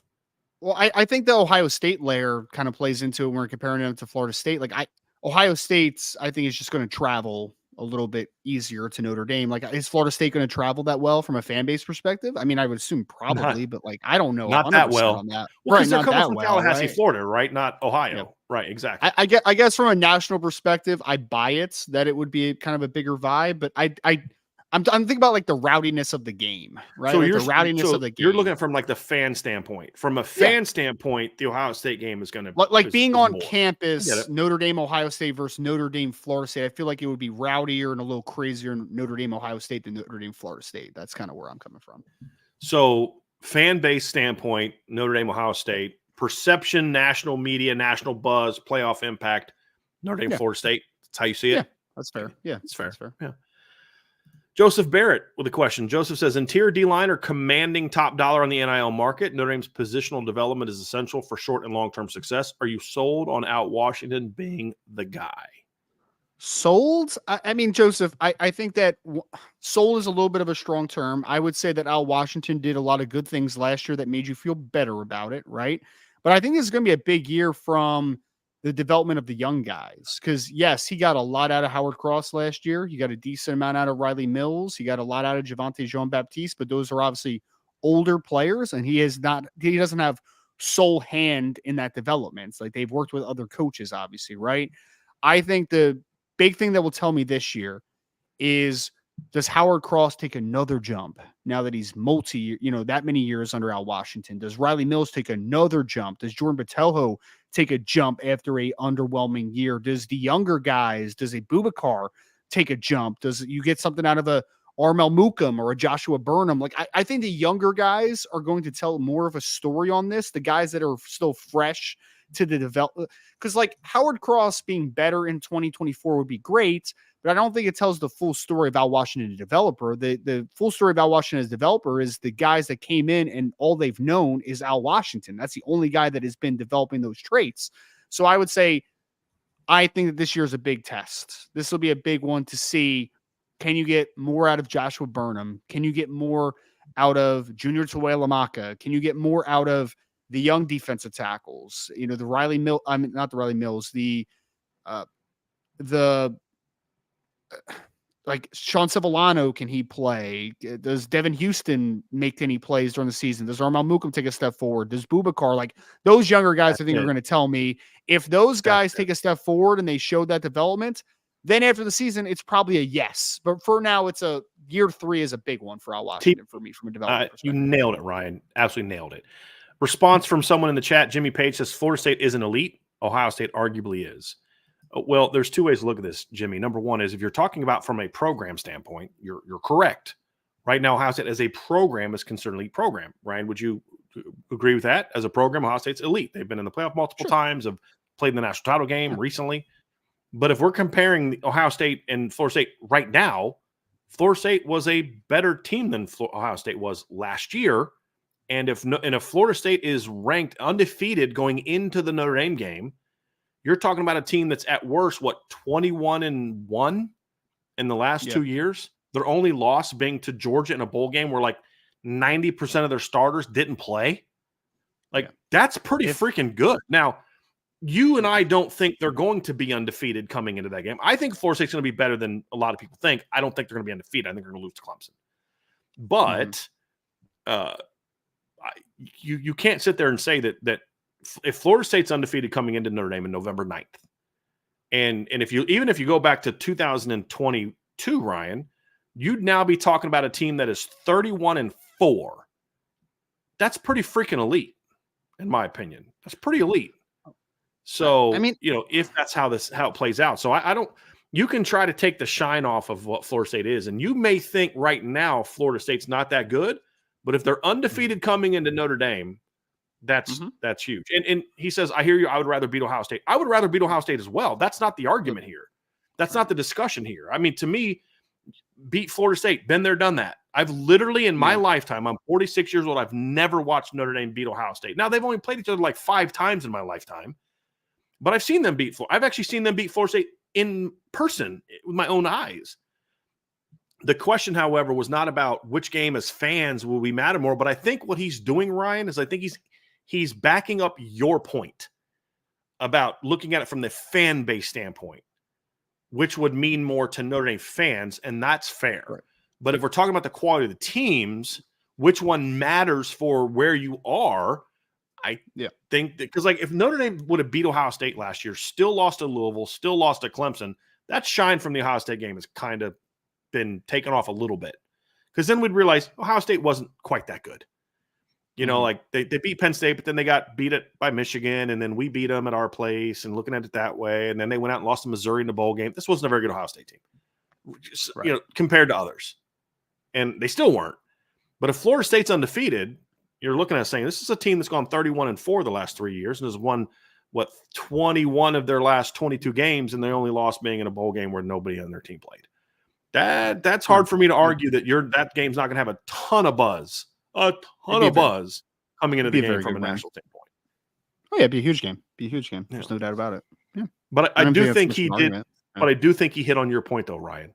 If you're looking at it from which one is bigger for the fan base, I think that's what Jimmy's speaking to, is what you're saying. Yeah. Is the fan base. Which one would fans get more out of? Bigger picture, I think it's beating Ohio State. Yeah, we hate Ohio State more, and that includes Archer. Yeah. So yeah. You know you love Archer. I don't care if he's on the board. Johnny won with a super chat. Who's going to be the short yardage efficiency back now with the loss of Jabron Payne after losing Estimate to the NFL? That's kind of it's a little bit of a question right now. I mean, Sure. Who's going to be the short yardage guy? I mean, I think that you can't take either one of the top two backs out, but if you ask me like who I think fits the role best, it'd probably be Aeneas Williams, which is kind of funny to say. I think Aeneas would actually be a really good short yardage guy. I also wouldn't be shocked if, like, I don't want Riley Leonard running a ton, right? But like in an obvious short yardage situation, Riley Leonard on a QB power, like, wouldn't be a bad situation to be in, right? So I think you have to supplement it a little bit, John, is kind of the point of this question. Like, I actually do feel like if Jabron Payne was healthy, he would have handled the bulk of that more than likely, with how at least it seems that Notre Dame likes to utilize him. But I think that now you have to get a little bit more creative. Maybe Aeneas Williams has that crack as a true freshman. Maybe that's the role he plays. Maybe Riley Leonard, you're saving those designed runs for those obvious short yardage situations. I think you just need to supplement that to fill it a little bit. I'm not sleeping on Keidron Young, as if he's healthy in the summer. I think Keidron could have that role as well. He's the biggest back that they have. The other one too, Ryan, is I won't be shocked if Jadarian's doing a lot of that, because you're going to already have a natural rotation anyway between Jeremiah and Jadarian. So he's not getting the bulk of the carries like Audric had last year in those situations. So that's kind of how I would look at that one that way as well. So that's a good question, John. I appreciate the super chat, man. Thank you very much on that. Let's get back up here to John A1 says, how many situations will we see Jadarian Price, Jeremiah Love, and Jaden Harrison on the field together? I don't think we're going to see that a lot. I think but I like where your head's at on this, because what you're doing is you're putting the two backs that are difference makers with the ball in their hands on the field with the guy that most people consider their fastest, most explosive player at receiver. So I think we could see it at times. I don't think it'll be a lot. I think what you'll probably do is when you have the two running backs on the field together, you want more natural pass catchers at wide receiver. I think that's more of what we're looking at there. Tommy Guns, who will have the most all-purpose yards for Raven 2024? So obviously when you're talking about all-purpose yards, I assume that you're talking about rushing and receiving plus return yards and those type of things. So if that's the case, I'm gonna go with Jeremiah Love, because I think that I don't know that Jadarian Price is going to be the kick returner this year like he was last year. I would imagine that they want to kind of take that burden off of him now that he's going to be ramping up the carries at running back. And you also just brought in a transfer who was an All-American kick returner last year. So unless Jadarian's just way better than what Jaden Price is, then I think that he'll have somebody different there. And I think Jaden Greathouse or, maybe a DB, somebody like that's going to be the punt returner. So I don't know that anyone that's going to be like a full-time guy is going to be that. So I'm going to go with Jeremiah Love, because I think the combination of his rushing and receiving will carry the day in that case. So if the special teams roles this year were the same as last year, then I would probably go with Jadarian. because I think he'll their rushing yards, I think, are going to be very similar. As Ryan said earlier, I could see a scenario where Jadarian has a little bit more. Like Jadarian is what Audric was 2 years ago, and Jeremiah is what Logan Diggs was. But then Jeremiah has passes all purpose because of that. But I don't know that Jeremiah is going to be returning any kicks this year. So if Jadarian was returning kicks again, then he'd get another 300-400 yards of kick returns. But I just don't think he's going to be returning kicks this year. I don't think Notre Dame has been very smart about the workload that they've put on Jadarian. And I know he's an extra year removed from the Achilles, but you don't take that chance of overwork, because that's what can cause issues to an Achilles is the fatigue of just overworking. And again, that's primarily why you brought in Jaden Harrison. And so let Jadarian focus on running back. So I'm going to go with Jeremiah Love in that instance. Yeah, I mean, you definitely didn't bring an All-American kick returner and Jaden Harrison in if you're not going to let him return kicks, right? At least be a heavy-duty part of that. Jeremiah Love would be my pick as well. He is a dynamic weapon, run and pass game. So I would, Jeremiah Love as well. Agreed. Ryan, here's one I wanted to I was going to ask you before, and now that you're back, I want to ask you this one. It's because if you know the answer to this, I know you've talked to Dalen a lot. John A1 asks, is Mike Mickens the only position coach recruiting Dalen Pinson? So obviously we're not talking about Chad Bowden, who's also, but is he talking to like a Mike Brown at all, or has it only been Mike Mickens? Who's he been talking to? It's only been Marcus Freeman up until the Irish invasion. Was the only person he was talking to was Marcus Freeman, which is kind of why it was a curious case, John. And I kind of had a little bit of an update on him after the Irish invasion. And I mean, basically where you're at is that it's numbers are getting tight, obviously, right? Where it's like, and I mean, he was very open about this, Dalen, just kind of in my brief conversation with him, that Notre Dame is basically saying like they're trying to make a spot for him, basically, right? Like it's not exclusive though to defensive back, wide receiver. Like they're just trying to make it work overall. But coming into that Irish invasion visit, we'll see if communication picks up and with which coaches it picks up with. But heading into that visit, the person that he said he had been talking to most and only at that point was Marcus Freeman. He's been the guy that Dalen's been talking to. Ryan, I was unsure of whether or not I would take. I was not even unsure. I was strongly leaning towards. You can't bring that kid in coming in Irish invasion. Like there's just no room. Seeing him in person and watching him run, and he didn't even run a great 40 time.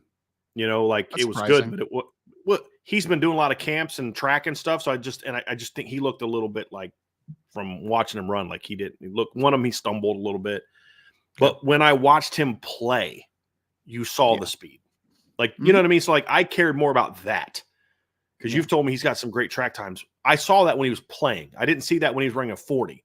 And then that goes back to what I care more about. I care more about, I mean, just is ease of movement. You're like, this kid can play corner, he can play nickel, he can play slot receiver, he can get the ball in his hands, he can return punts. And he's from everything you've told me, great kid, you know, and hardworking kid. So sometimes you just got to make room for a kid like that and figure it out later. That's like what Lou Holtz will do. Just bring in all these athletes and we'll figure out where to play them, you know, because you never know. Like who'd have thought a few days ago that Ivan Taylor was going to be visiting Bama? You just never know. So you recruit a kid like this and say, hey, look, man, you can't have enough athletes, and get another kid from Georgia. Yeah. You know, you make it happen. So seeing him in person changed my mind of whether or not it. And I'm at the point now where I'm like, you figure it out, make it happen. I just think he brings such a diverse skill set that like you can make the number work, right? Like if it was just a guy that could only play one position, then that's where like number tightness really kind of comes into effect. But the fact that he can play corner, he could play nickel, he's played safety. He also, I mean, I don't know how natural of a hands catcher he is, but like in theory, he could probably play wide receiver as well. Like he's a shotgun quarterback. More likely than not, he's got good hands, right? I mean, that might be my bias as a quarterback, but like you've got to have pretty good hands to be a quarterback in a lot of cases. And one thing most quarterbacks can do is catch really well. But of course, that could also be my bias. But yeah, I kid sold me, Brian. He sold me. Just watch him perform. Like, this kid can play. A kid that is a legit track athlete out of the state of Georgia, plays really good competition, is ranked as a top 150 kid by multiple platforms. It's like, that's kind of hard to say no to, you know? Like, it's kind of hard. But the fact that I'd take him over Sean Terry any day of the week. I mean, and not a shot at Sean Terry, but Sean Terry was a slot receiver or returner. That was it. It's to your point. It's just that this kid can do a lot more things. If Sean Terry doesn't crack the rotation of receiver, then okay, well, hopefully he can return kicks because he's not doing anything else. To your Right. point, this kid could do. I mean, let's say you brought him in as a DB, and he's just buried. Okay, let's move him over here. He can return kicks. Let's move him over to offense. Let's move him over to running back. The fact that he can do so many things is something I love about him. John A1 with another one. He says, which position group makes the biggest jump in 24? Safety or defensive end? Which one do you think it will, Ryan? And which one do you hope makes the biggest jump?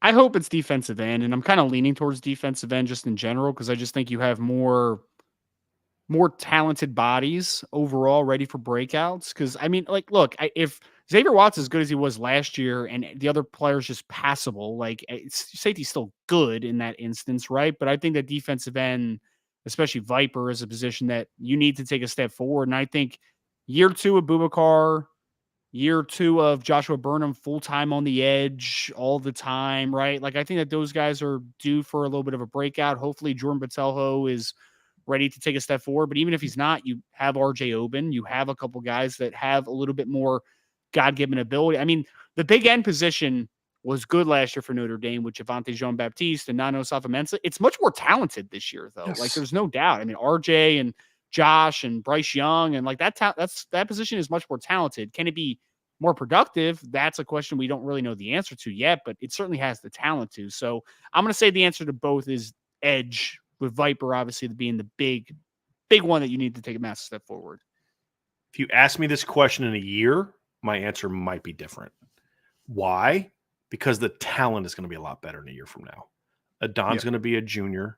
Yes, you're going to lose Xavier, but Adon's going to be your older. Luke's going to be your older. Bronte's going to be a year in the system. Kennedy Urlacher's going to be a year in the system, and you're welcoming Ethan Long, hopefully Ivan Taylor, and hopefully Jadon Blair. It's just going to change. The talent's going to be different, And so, but right now, Ryan, I think you're spot on both of those. Jacob Hayden says, having Madden Ferimo and Nathaniel Usu-Boateng on officials together is strategic to see who each other can play next to.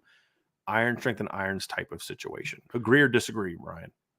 I think yes, Jacob. I think it's because, look, it's two very well received players on the national perspective, very highly ranked players. So I'm sure that they have some working knowledge of the other, right? They're like, oh, that kid's another top 100 player, blah, blah, blah. Like those types of things happen. I think the more strategic part, though, is, and Notre Dame always does this, so it shouldn't be shocking.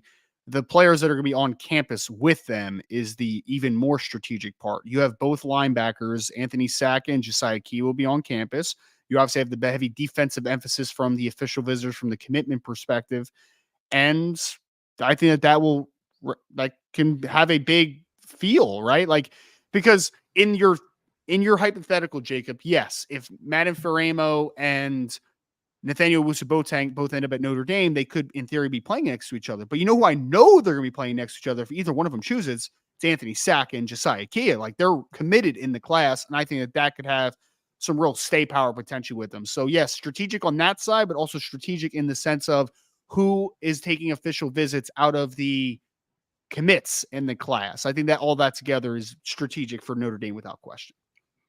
Agree, Ryan. I also think it's important to emphasize to them, hey guys, this isn't an either or. We want both of you, right? Because a lot of kids, they want to play with other top guys. They don't want to just be the guy, especially linebackers. They know, hey, if I'm not playing in, like, is Burgess coming this weekend too? I saw him post something about his official. Is he coming this weekend or next weekend? No, I think it's next weekend for Burgess. Next weekend. Yeah. It's next one, yeah. But you're gonna want to remind this kid of who you're playing with and who you're gonna have on campus with you. No question. Exactly. That helps. It helps sell things. So I think it's strategic and I think it's smart. Very smart. Another one from Jacob Hayden, Ryan. He says, fill in the blanks. And I'll just go one at a time, right? So ask the first one and then we'll give you our answers. Fill in the blanks. This year's team top rusher is Jeremiah Love. Okay. This year's top receiver is, let's go receptions, is Jaden Greathouse. Receiving yards is also Jaden Greathouse. Leader in tackles for loss is RJ Oben. Okay. Ooh, I like that one. I was not expecting that. And team leader in sacks is RJ Oben. And the team leader in intercept. I think if the first one's true, then the second one has to be true, Ryan. I think you know what I mean, because he's not going to have 3 sacks and like 12, run stops behind the line. Yes. To your point, He's yes. not. And the team leader in interceptions is Christian Gray. Okay, we had our own little big show version of rapid fire there, Ryan. Really well done. Really well done.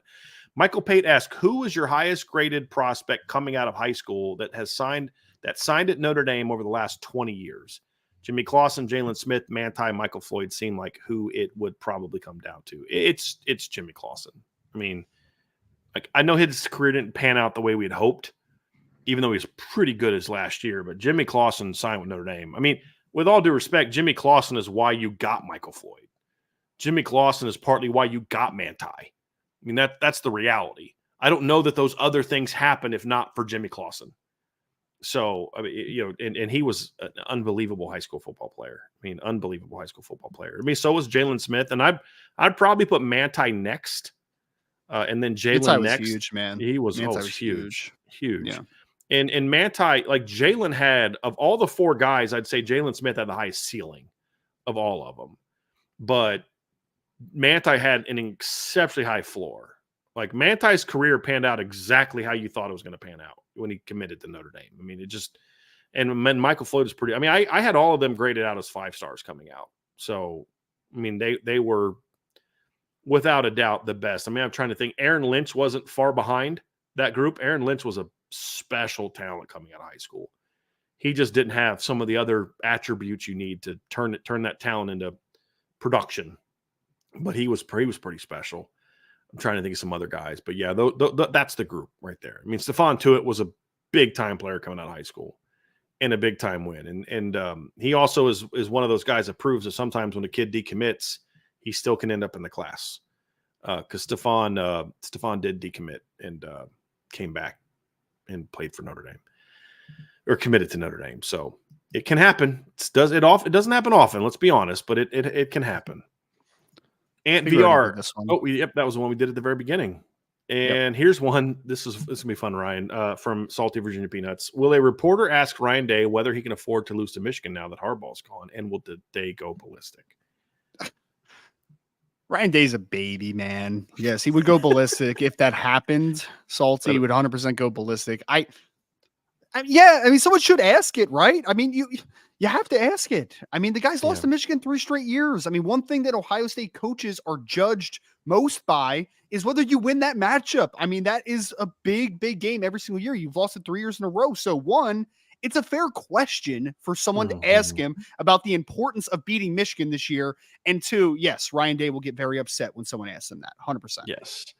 I don't think that anyone that covers Ohio State has the stones to ask him that question. That I don't think that they do. And so get him on the Irish Breakdown podcast. I will definitely ask. I don't think it's going to happen. I don't think he's going to be asked it, but if he does, Ryan, he will not answer it well. He will not handle it with grace. I can pretty sure of that. Tyler Evans with the super chat. Lou Holtz should ask him. Yeah. Get him on Lou's podcast. Hey, Ryan, why are you such a wuss? All right. What fan base has unrealistic expectations heading into the season, in your opinion? Someone has unrealistic expectations, man. It's a pretty Oklahoma, I would say. I mean, Oklahoma is one that pops in my head. I mean, Ryan, their schedule is nuts. It's hard. Yeah, it's super hard. I was looking at it the other day. Like literally 8-4 or 7-5 is not out of the realm of possibility for Oklahoma next year. Said if he goes 8-4, he did a really good coaching job this year at Oklahoma. It's not bad. Seriously, it's not bad. It is an insane schedule. But Oklahoma, and this is a credit to their history and tradition of their program, is one of those schools that, like, you're not going to say that though, right? Like if a team goes 8-4, all the fan base is going to say that guy stinks. Get him out of here. He's a horrible coach. And so there's a lot of Oklahoma fans that I've seen, and I got in a back and forth about the offensive line, but like they think they're going to win 10 plus games this year. And I'm just like, I don't see it, man. Like I don't see it. So I think that they are a team that has a little bit of unrealistic expectations. I part of me, I don't know what fan bases think, Tyler. Like I see Washington ranked in the top 15. I don't think that's going to happen. I don't. I think their schedule's too hard. I think they lost too much. Going from Michael Penix to Will Rogers, I don't care who the coach is not good. I don't care if it was still Kalen DeBoer. But I don't know that Washington fans have that high expectations for their season just because they're ranked high. I don't know that they think that. So I can't speak to them, but I know that's a team that I look at and say, at least from a media standpoint, the expectations are way too high for that team, in my opinion. based on what they lost. I mean, not only did they lose the guys that were, Penix and Dylan Johnson's gone, and Rome's in the NFL, and Jalen McMillan's in the NFL. They're tight ends in the NFL, but they lost all. They had Roger Rosengard's in the NFL. Then they have another offensive lineman drafted this year, Ryan. Troy Fazzano in first round. Yeah, and then the rest of their starters transferred out, and their center, transferred out. Yeah. They had another offensive lineman left. I forget where he went. I was looking at this the other day. I think at Ole Miss. He went to Oklahoma. Right? Went to Oklahoma. Okay. One of them went to Oklahoma. Another guy transferred to Ole Miss, I think. Yeah. And Jamie Bernard transferred to we just talked about this the other day. I forget who he's at Bama. Was it? He's at Bama, isn't he? Right, Bernard. And, yes, and then you had you lost one of your Jabbar Muhammad transferred to Oregon. Like their team was decimated, and I know they added some guys, but what they added is not what they lost. With all due respect.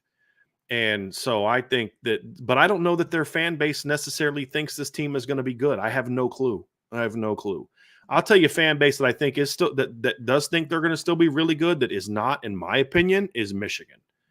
I think Michigan fans have a very unrealistic expectation of what their team should be. But I also think that I kind of get it to a degree. I think their schedule's way different than it was last year. And I don't see it with that team, but I also didn't see it with last year's team. So I could be wrong again. It could be me having a bias towards Michigan, but I think they're going to struggle. So that's a good one, Tyler. I appreciate that. Here is one from Salty Virginia Peanuts. Ryan, he asks he says Riley Leonard is showing strong leadership traits according to Marcus Freeman. The question then is, will he be voted a team captain in your opinion? I think he will be. Salty. It's not a necessity that a 1-year starting quarterback and a transfer coming in has to be a captain, but I have actually gotten to know Riley a decent amount even before he transferred to Notre Dame, and I do think he just kind of carries himself that way, man. I think he's kind of that natural leader. He just kind of has that to him. So I wasn't shocked to see Sean Steyer's piece about, just kind of the quotes about Riley and all that type of stuff, right? So I will say yes. I think Riley Leonard will be a captain. I just think that he kind of carries himself with like that type of he cares about people, man, which I think is a big part of obviously being a leader. And one of the things that Marcus Freeman talked about was he doesn't, and I forget when this happened. I don't know if it was the interview we did with him the other day or before, but he doesn't carry himself like a guy that's like the dude. He doesn't come in the room like, I'm going to be a future first-round pick. He comes in, it's just kind of like, I don't know that he necessarily realizes how good he is. He competes like he's a guy that has to prove himself, and not improve himself like a normal, you're in a new team, but like, I'm not good. I like the whole thing about the you suck thing or whatever, like that's genuine. Like that's kind of the mindset he has. Like he always has to prove himself. He's always got that chip on his shoulder. Like I gotta prove myself. And that's a good thing. You don't want to be changed by that.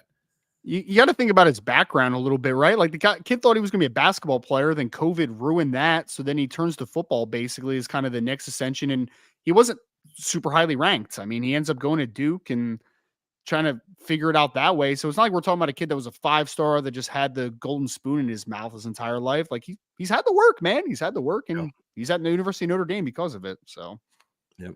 Ryan, here's a couple things that people put in the chat in relation to the conversation we were having before about fans with overhyped teams. Obviously, Archer said Michigan. Number one Indy fan said UCF. I didn't know that UCF fans thought that they're going to be really good this year. 2 people said Florida. Do Florida fans actually think they're? I kind of felt like the only Florida fans I know think they're going to suck and they're going to fire Billy Napier like the middle of the season. Do Florida fans think they're going to be good this year? I think that their first 5 games are wildly tough, or first 6 games, and I think most people are predicting them to be like 1-4 or 2-4 and firing Billy Napier. Exactly. So I don't. Maybe Florida fans do, but I think most outside people just kind of think that they're not going to be very good and Billy's going to be out. Like that's kind of what I think. That's kind of what I felt too. I saw a top 100 list the other day that had Graham Mertz head of Riley Leonard and Howard Cross, which I thought was hilarious. But I just saw an NFL draft list that also had Graham Mertz ahead of Riley Leonard. And, Graham Mertz had a very underappreciated season last year. He was very solid last year. Solid. Yeah, but that's taken it too far, in my opinion. Yeah. Like he was better than that team was. I'll say that he was definitely better than the team was. Florida, Texas. I think Texas fans should absolutely believe their team is going to be really good. And I don't think they're like the question was like who's got an unrealistic expectation, right? Like I don't think Mhm. Texas has unrealistic expectations. Now they may falter and not be as good as they should be because their schedule's pretty challenging, but the Right. expectations are and should be very high.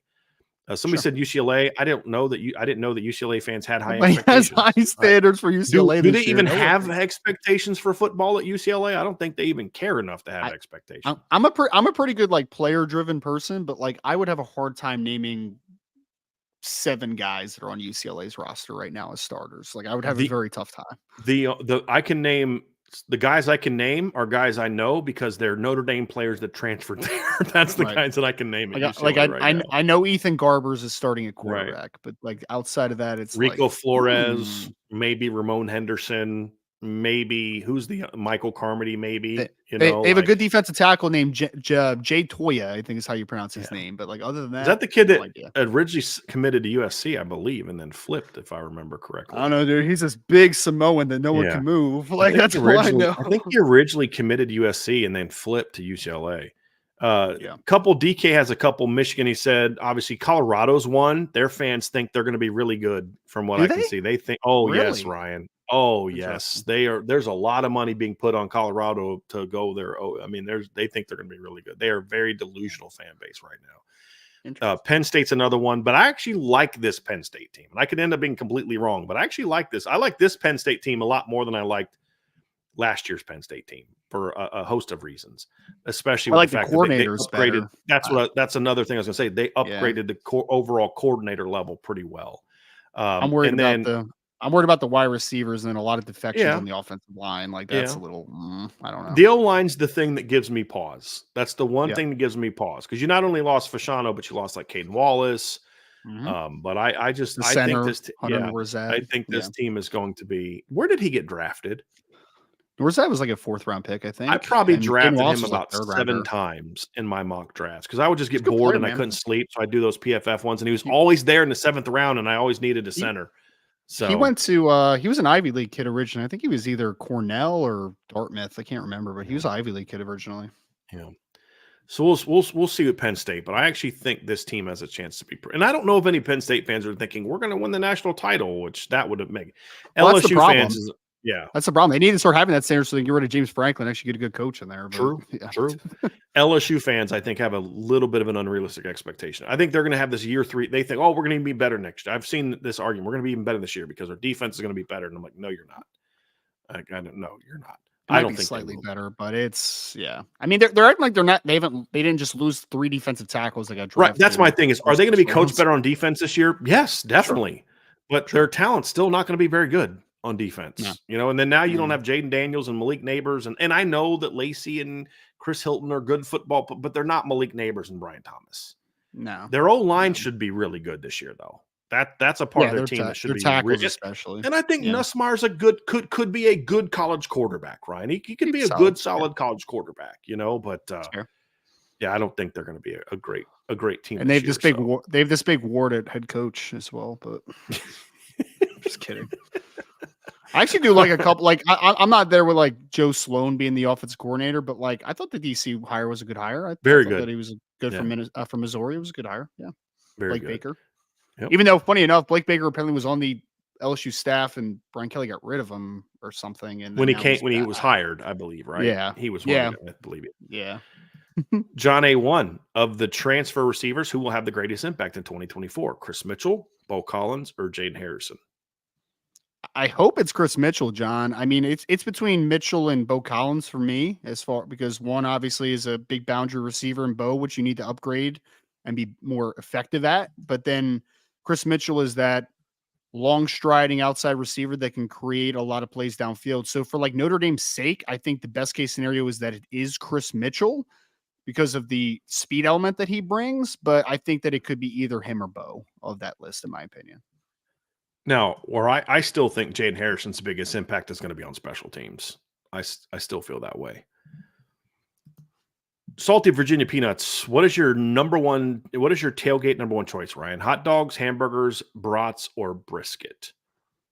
Out of those, hamburgers was my go-to probably. I mean, I'm not opposed to any of them though. I mean, honestly, like Good hot dogs, cool. Brisket's really good. I mean, barbecue just in general, right? But if those are my 4 choices, for me, I would probably go with a really good hamburger or a cheeseburger. I kind of feel like hamburger's the safest choice as well. Like It's you hard. can met It's hard to mess up. because it's Yeah. kind of like you go to tailgate, you're not sure who's doing the cooking. You're not sure if they even know how to, properly make a brisket. Hot Yeah. dogs can be hit or miss. It's kind of hard to F up a hamburger. You ever I seen Lincoln feel. Riley's brisket? You ever Yeah, seen that that was pretty picture? bad. That was pretty bad.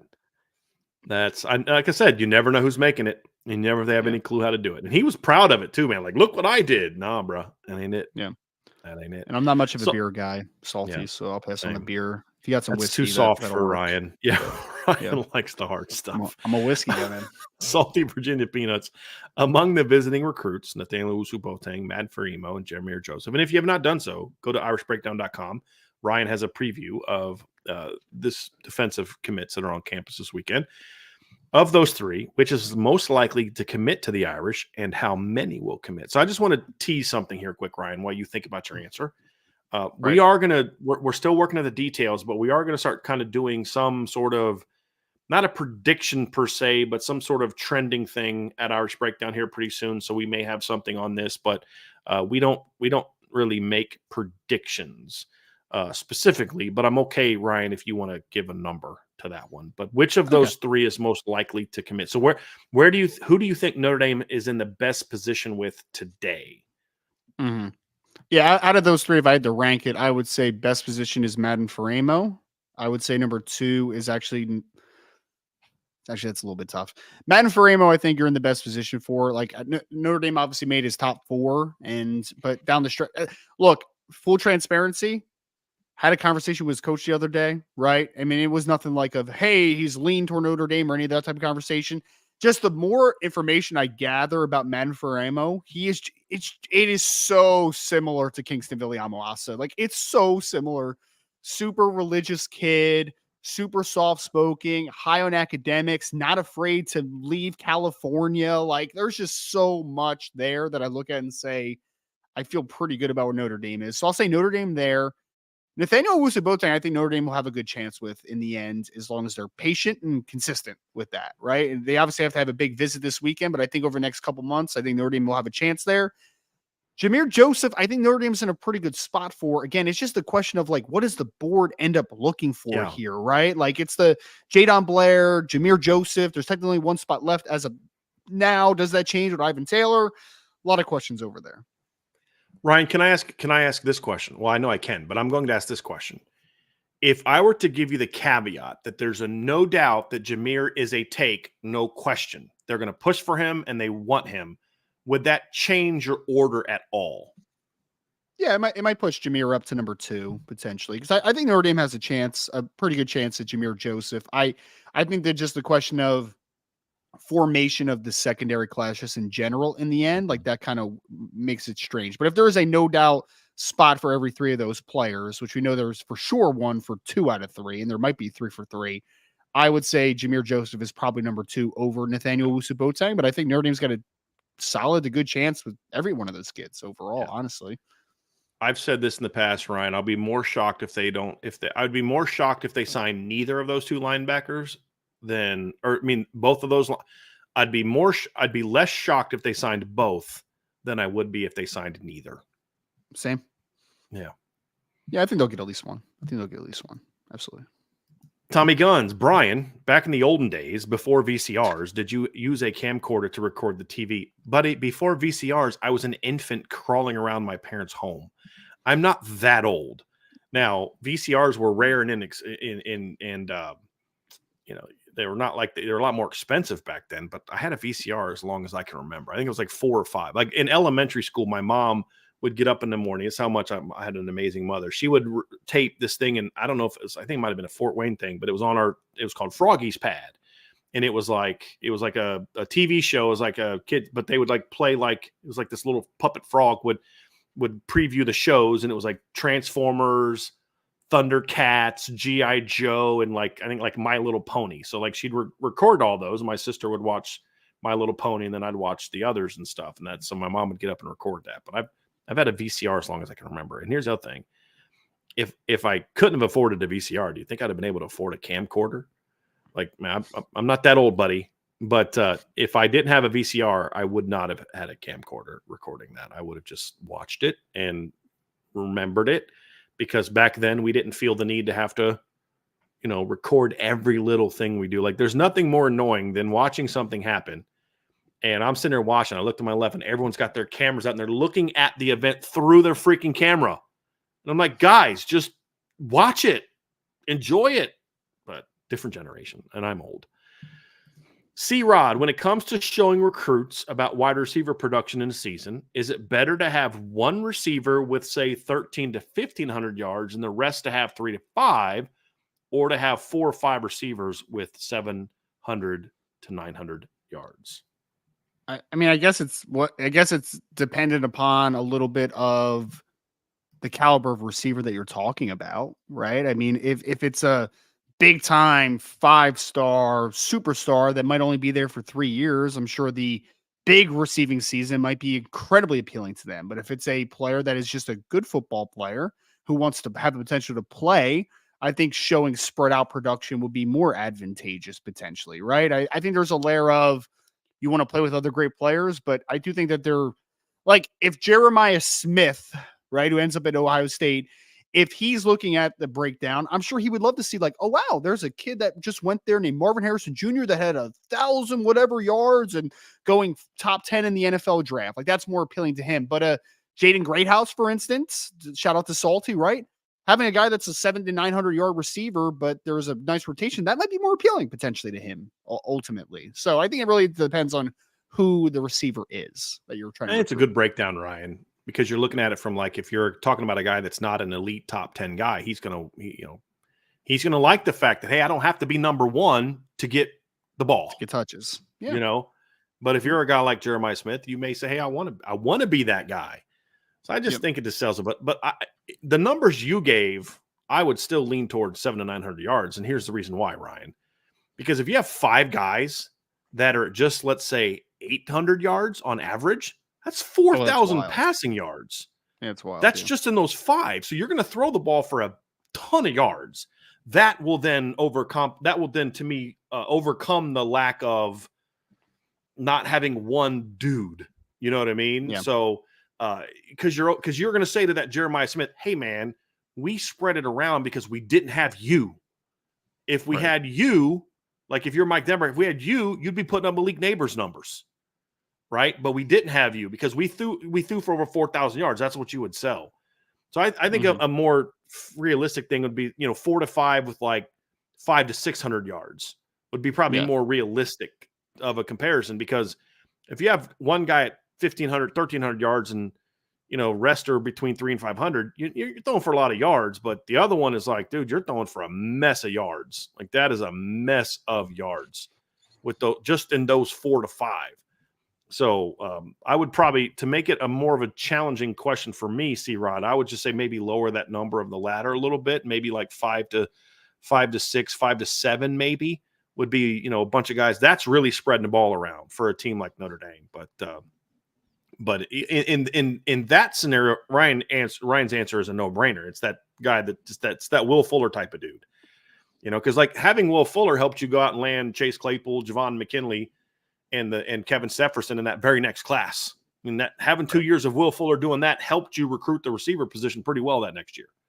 So I think that factors into it as well. So good stuff, Ryan. And last one, here we go. I believe this is the last question that we're going to have. This one is from number 1 Indy fan. Which ranked teams can you see having a complete meltdown season? 4-8 to 5-7-ish type of season of the ranked teams. So anyone that kind of pops off your head, Ryan? I mean, I think one team that kind of pops in my head that's ranked as, I don't know if Washington's going to drop that much. So I was going to go with Washington. I don't think they're going to drop that much. Like, I don't see Michigan dropping that bad. It's going to be some team, Ryan, that loses early and they just collapse, which is kind of what happened to Notre Dame.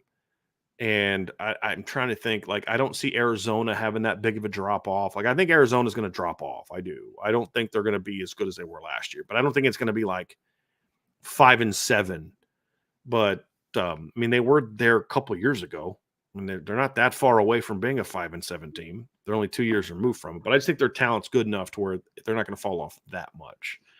Trying to think here. Yeah, I don't know. I mean, I'm looking at the ranked list. Like, I don't know if anybody's going to quite drop off that drastically. Like, that's, I mean, if you would have said like 6-6 instead of 4-8 and 5-7, maybe I would be able to. Like, I wouldn't be shocked if Washington goes 6-6 this year. I wouldn't be shocked. Wouldn't be like overly shocked about it, but I mean, otherwise, I don't. Yeah, I'm looking through the post-spring rankings at ESPN, right? And so none of the top 5, 6, 7, Missouri, Utah, Michigan, no. Penn State, no. NC State, I want to look at their schedule. I don't believe it's like super challenging. Tennessee, no. Clemson, no. K-State. I mean, here's I'm going to give one here in a second, Ryan. Arizona, maybe. Virginia Tech is an interesting one. I see a lot of people ranking Virginia Tech in the top 25. And I'm actually okay with that. I like this Virginia Tech team, and I think especially if Kyron Drones can stay healthy, that helps a ton because him in that league is dangerous. And their schedule's not super crazy. They have Vanderbilt on the road, Marshall at home, at Old Dominion, home against Rutgers. It's perfectly conceivable they start off 4-0. Then they are at Miami, at Stanford. Then they're home against BC and home against Georgia Tech, at Syracuse, home against Clemson, at Duke, home against Virginia. But, like, if Kyron Drones goes down early, that could maybe mess their season up a little bit. Here's a team, Ryan, that I could see having this happen to. And it's a team that you brought up earlier. And the reason why is this. It's Oklahoma. And the reason I say that is this. It's going to happen to a team that has a bad loss early, and they just kind of quit. And the schedule is such, like if Oklahoma has a bad loss or two early, like let's say Oklahoma loses to Houston, their schedule is Temple at home, Houston at home, Tulane at home, Tennessee at home, at Auburn, Texas and Dallas, South Carolina at home, at Ole Miss, home against Maine, at Missouri, home against Bama, at LSU. I mean, Ryan, they could conceivably lose every single conference game. Like every single conference game is a team that could beat them if they are mentally shot because they lost to Houston. And then I think Tennessee beats them at that point. You know what I mean? And then they go on the road and maybe they rally back against Auburn, but then Texas smashes them. They're going to lose at Ole Miss. They're going to lose at Missouri. They're going to lose to Bama at home. They're going to lose at LSU. Like I could see that team just kind of quitting, which is kind of what happened to Notre Dame in 2018. It's kind of what happened to Michigan in 2020. Like they just kind of like, screw it, just kind of quit.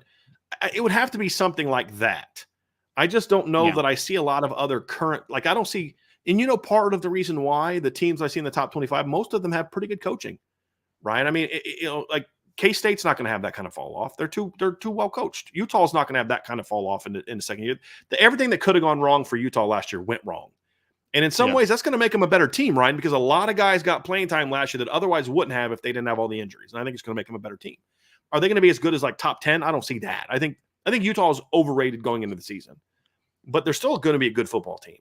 And I just don't see a lot of teams that could collapse. And like with Miami's one that maybe you could say that, but like they're just so talented that I think they're going to win 6 or 7 games just on talent alone this year, Ryan. You know what I mean? Like Mario Cristobal's not a great coach, but he's not a bad coach. You know what I mean? He's never had like that kind of travesty of a season. I don't think Miami's going to be as good as maybe as people think. But just with the O-line and quarterback and running back alone is going to win them at least 5 games just on talent. I mean, looking at their schedule this season. I mean, you look at Miami's schedule this year, Ryan. They play at Florida. I mean, if they lose that game, could that cause them to collapse? Maybe. But here's the rest of their schedule. Florida A&M at home, Ball State at home, at South Florida. That's a rally right there. That gets them to 3. They also play Duke at home. They play Wake Forest at home. They play at Syracuse, at Georgia Tech, at Louisville, at Cal, home against Virginia Tech, and home against Florida State. Even if Mario Cristobal is a bad coach, I have a hard time seeing that team have a losing record. Just on talent alone. So it's hard for me to find that team. And here's the thing: if it was that obvious, that team's not going to be ranked. You know what I mean? I think it's Washington. I think it's Washington for me. Yeah. A lot of what they are last year mirrored TCU, in my opinion. I think they were a better That's team than fair. TCU, but you lost your head coach, and I Which think you TCU replaced him with a didn't, right? Like right. that's the other thing too. TCU Yeah, had that struggle and still had their same coach. I'm sorry, Ryan. Go ahead. yeah. No, you're fine. No, like I think that Jed Fish is a good coach, but obviously I don't think he's as good as Kalen DeBoer. I think Kalen DeBoer is one of the best coaches in college football. So you lost your coach, lost your offensive coordinator, lost your defensive coordinator, you lost the staff, right? Mhm. You replaced a guy that I think Michael Penix was overdrafted, but he went top 10 in the NFL draft. You replaced him with Will Rogers, which is not good. You lost both starting offensive tackles. You lost a couple more to transfer. You lost 3 wide receivers that all went in the top 4 rounds, including one guy that went in the top 10. You lost your leading rusher. You lost your 2 best pass rushers. You lost your best linebacker. You lost your best corner. You lost one of your best safeties as well. Like that's a lot of turnover in one And off season. Yeah. the guy that was supposed to be their top receiver coming back transferred to Bama. Mm-hmm. The Yeah. future quarterback transferred to Bama. That and here their schedule. Here's the thing for me, Ryan. Like their schedule is interesting because it's got some tough games, but it's also not brutal. Weber State at home, Eastern Michigan at home, Washington State at home, Northwestern at home, at Rutgers. On paper, Washington should beat all those teams. If they're gonna have a collapse, we'll know it before they play Michigan in Game 6, because it'll mean they lost to a Washington State and a Rutgers and a Northwestern or a Rutgers. They will have lost one or two of those games. Like that's kind of how it's like. We'll know soon, early on, if they're that team, because if they're like 4-1 in that stretch, they'll get Michigan at home, at Iowa, at Indiana, home against USC, at Penn State, home against UCLA, at Oregon. If they're 3-1, 4-0 in that stretch, they won't have that kind of collapse. But if they've got one or two, like 2 losses in that period of time, against that finish at Oregon, at Penn State, at Iowa, and Rutgers is not the pushover they were a few years ago. You got to give credit to what Greg Schiano's done there. They're not a powerhouse by any stretch, but they are a tough, gritty football team. Even Michigan had a battle with them for 2.5 quarters last year, Ryan. They played Michigan tough for 2.5 quarters last year. Played Ohio State tough, I think, too, right? I mean, the running Yes, back was that's having a right. good game. That's right. He's a good player too. Good college. I don't know what kind of NFL player he is, but he's a good college running back. He's got 3rd round spring grades from the NFL, so people like player. him. Yeah. Good player. Last one here, Ryan. We got a super chat from Bill Shepard. Thank you so much, Bill. He says, just joined the boards. And I actually saw that email. I get email notifications. So Bill just joined here recently, and I believe it was for an annual membership. So we appreciate you, Bill, very, very, very much. Yes, he joined with an annual membership. So we appreciate that. He went to boards.irishbreakdown.com, signed up for that. Looking forward to the community and content. Great work to all the IB team.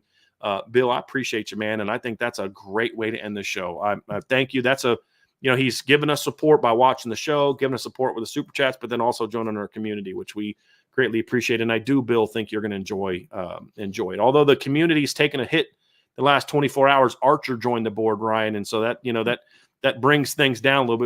We've got a Buckeye fan now on the board, so it's going to drag it down a little bit. He's going to be leaking information to Buckeye land now. Yeah. So in all seriousness, Bill, we appreciate you, man, and thank you very much for joining the boards and support your show on Irish Breakdown. And we will do our best to make sure that the great work feeling that you have continues. So thank you so much. So Ryan, that's going to do it, man. Why don't you take us out of here?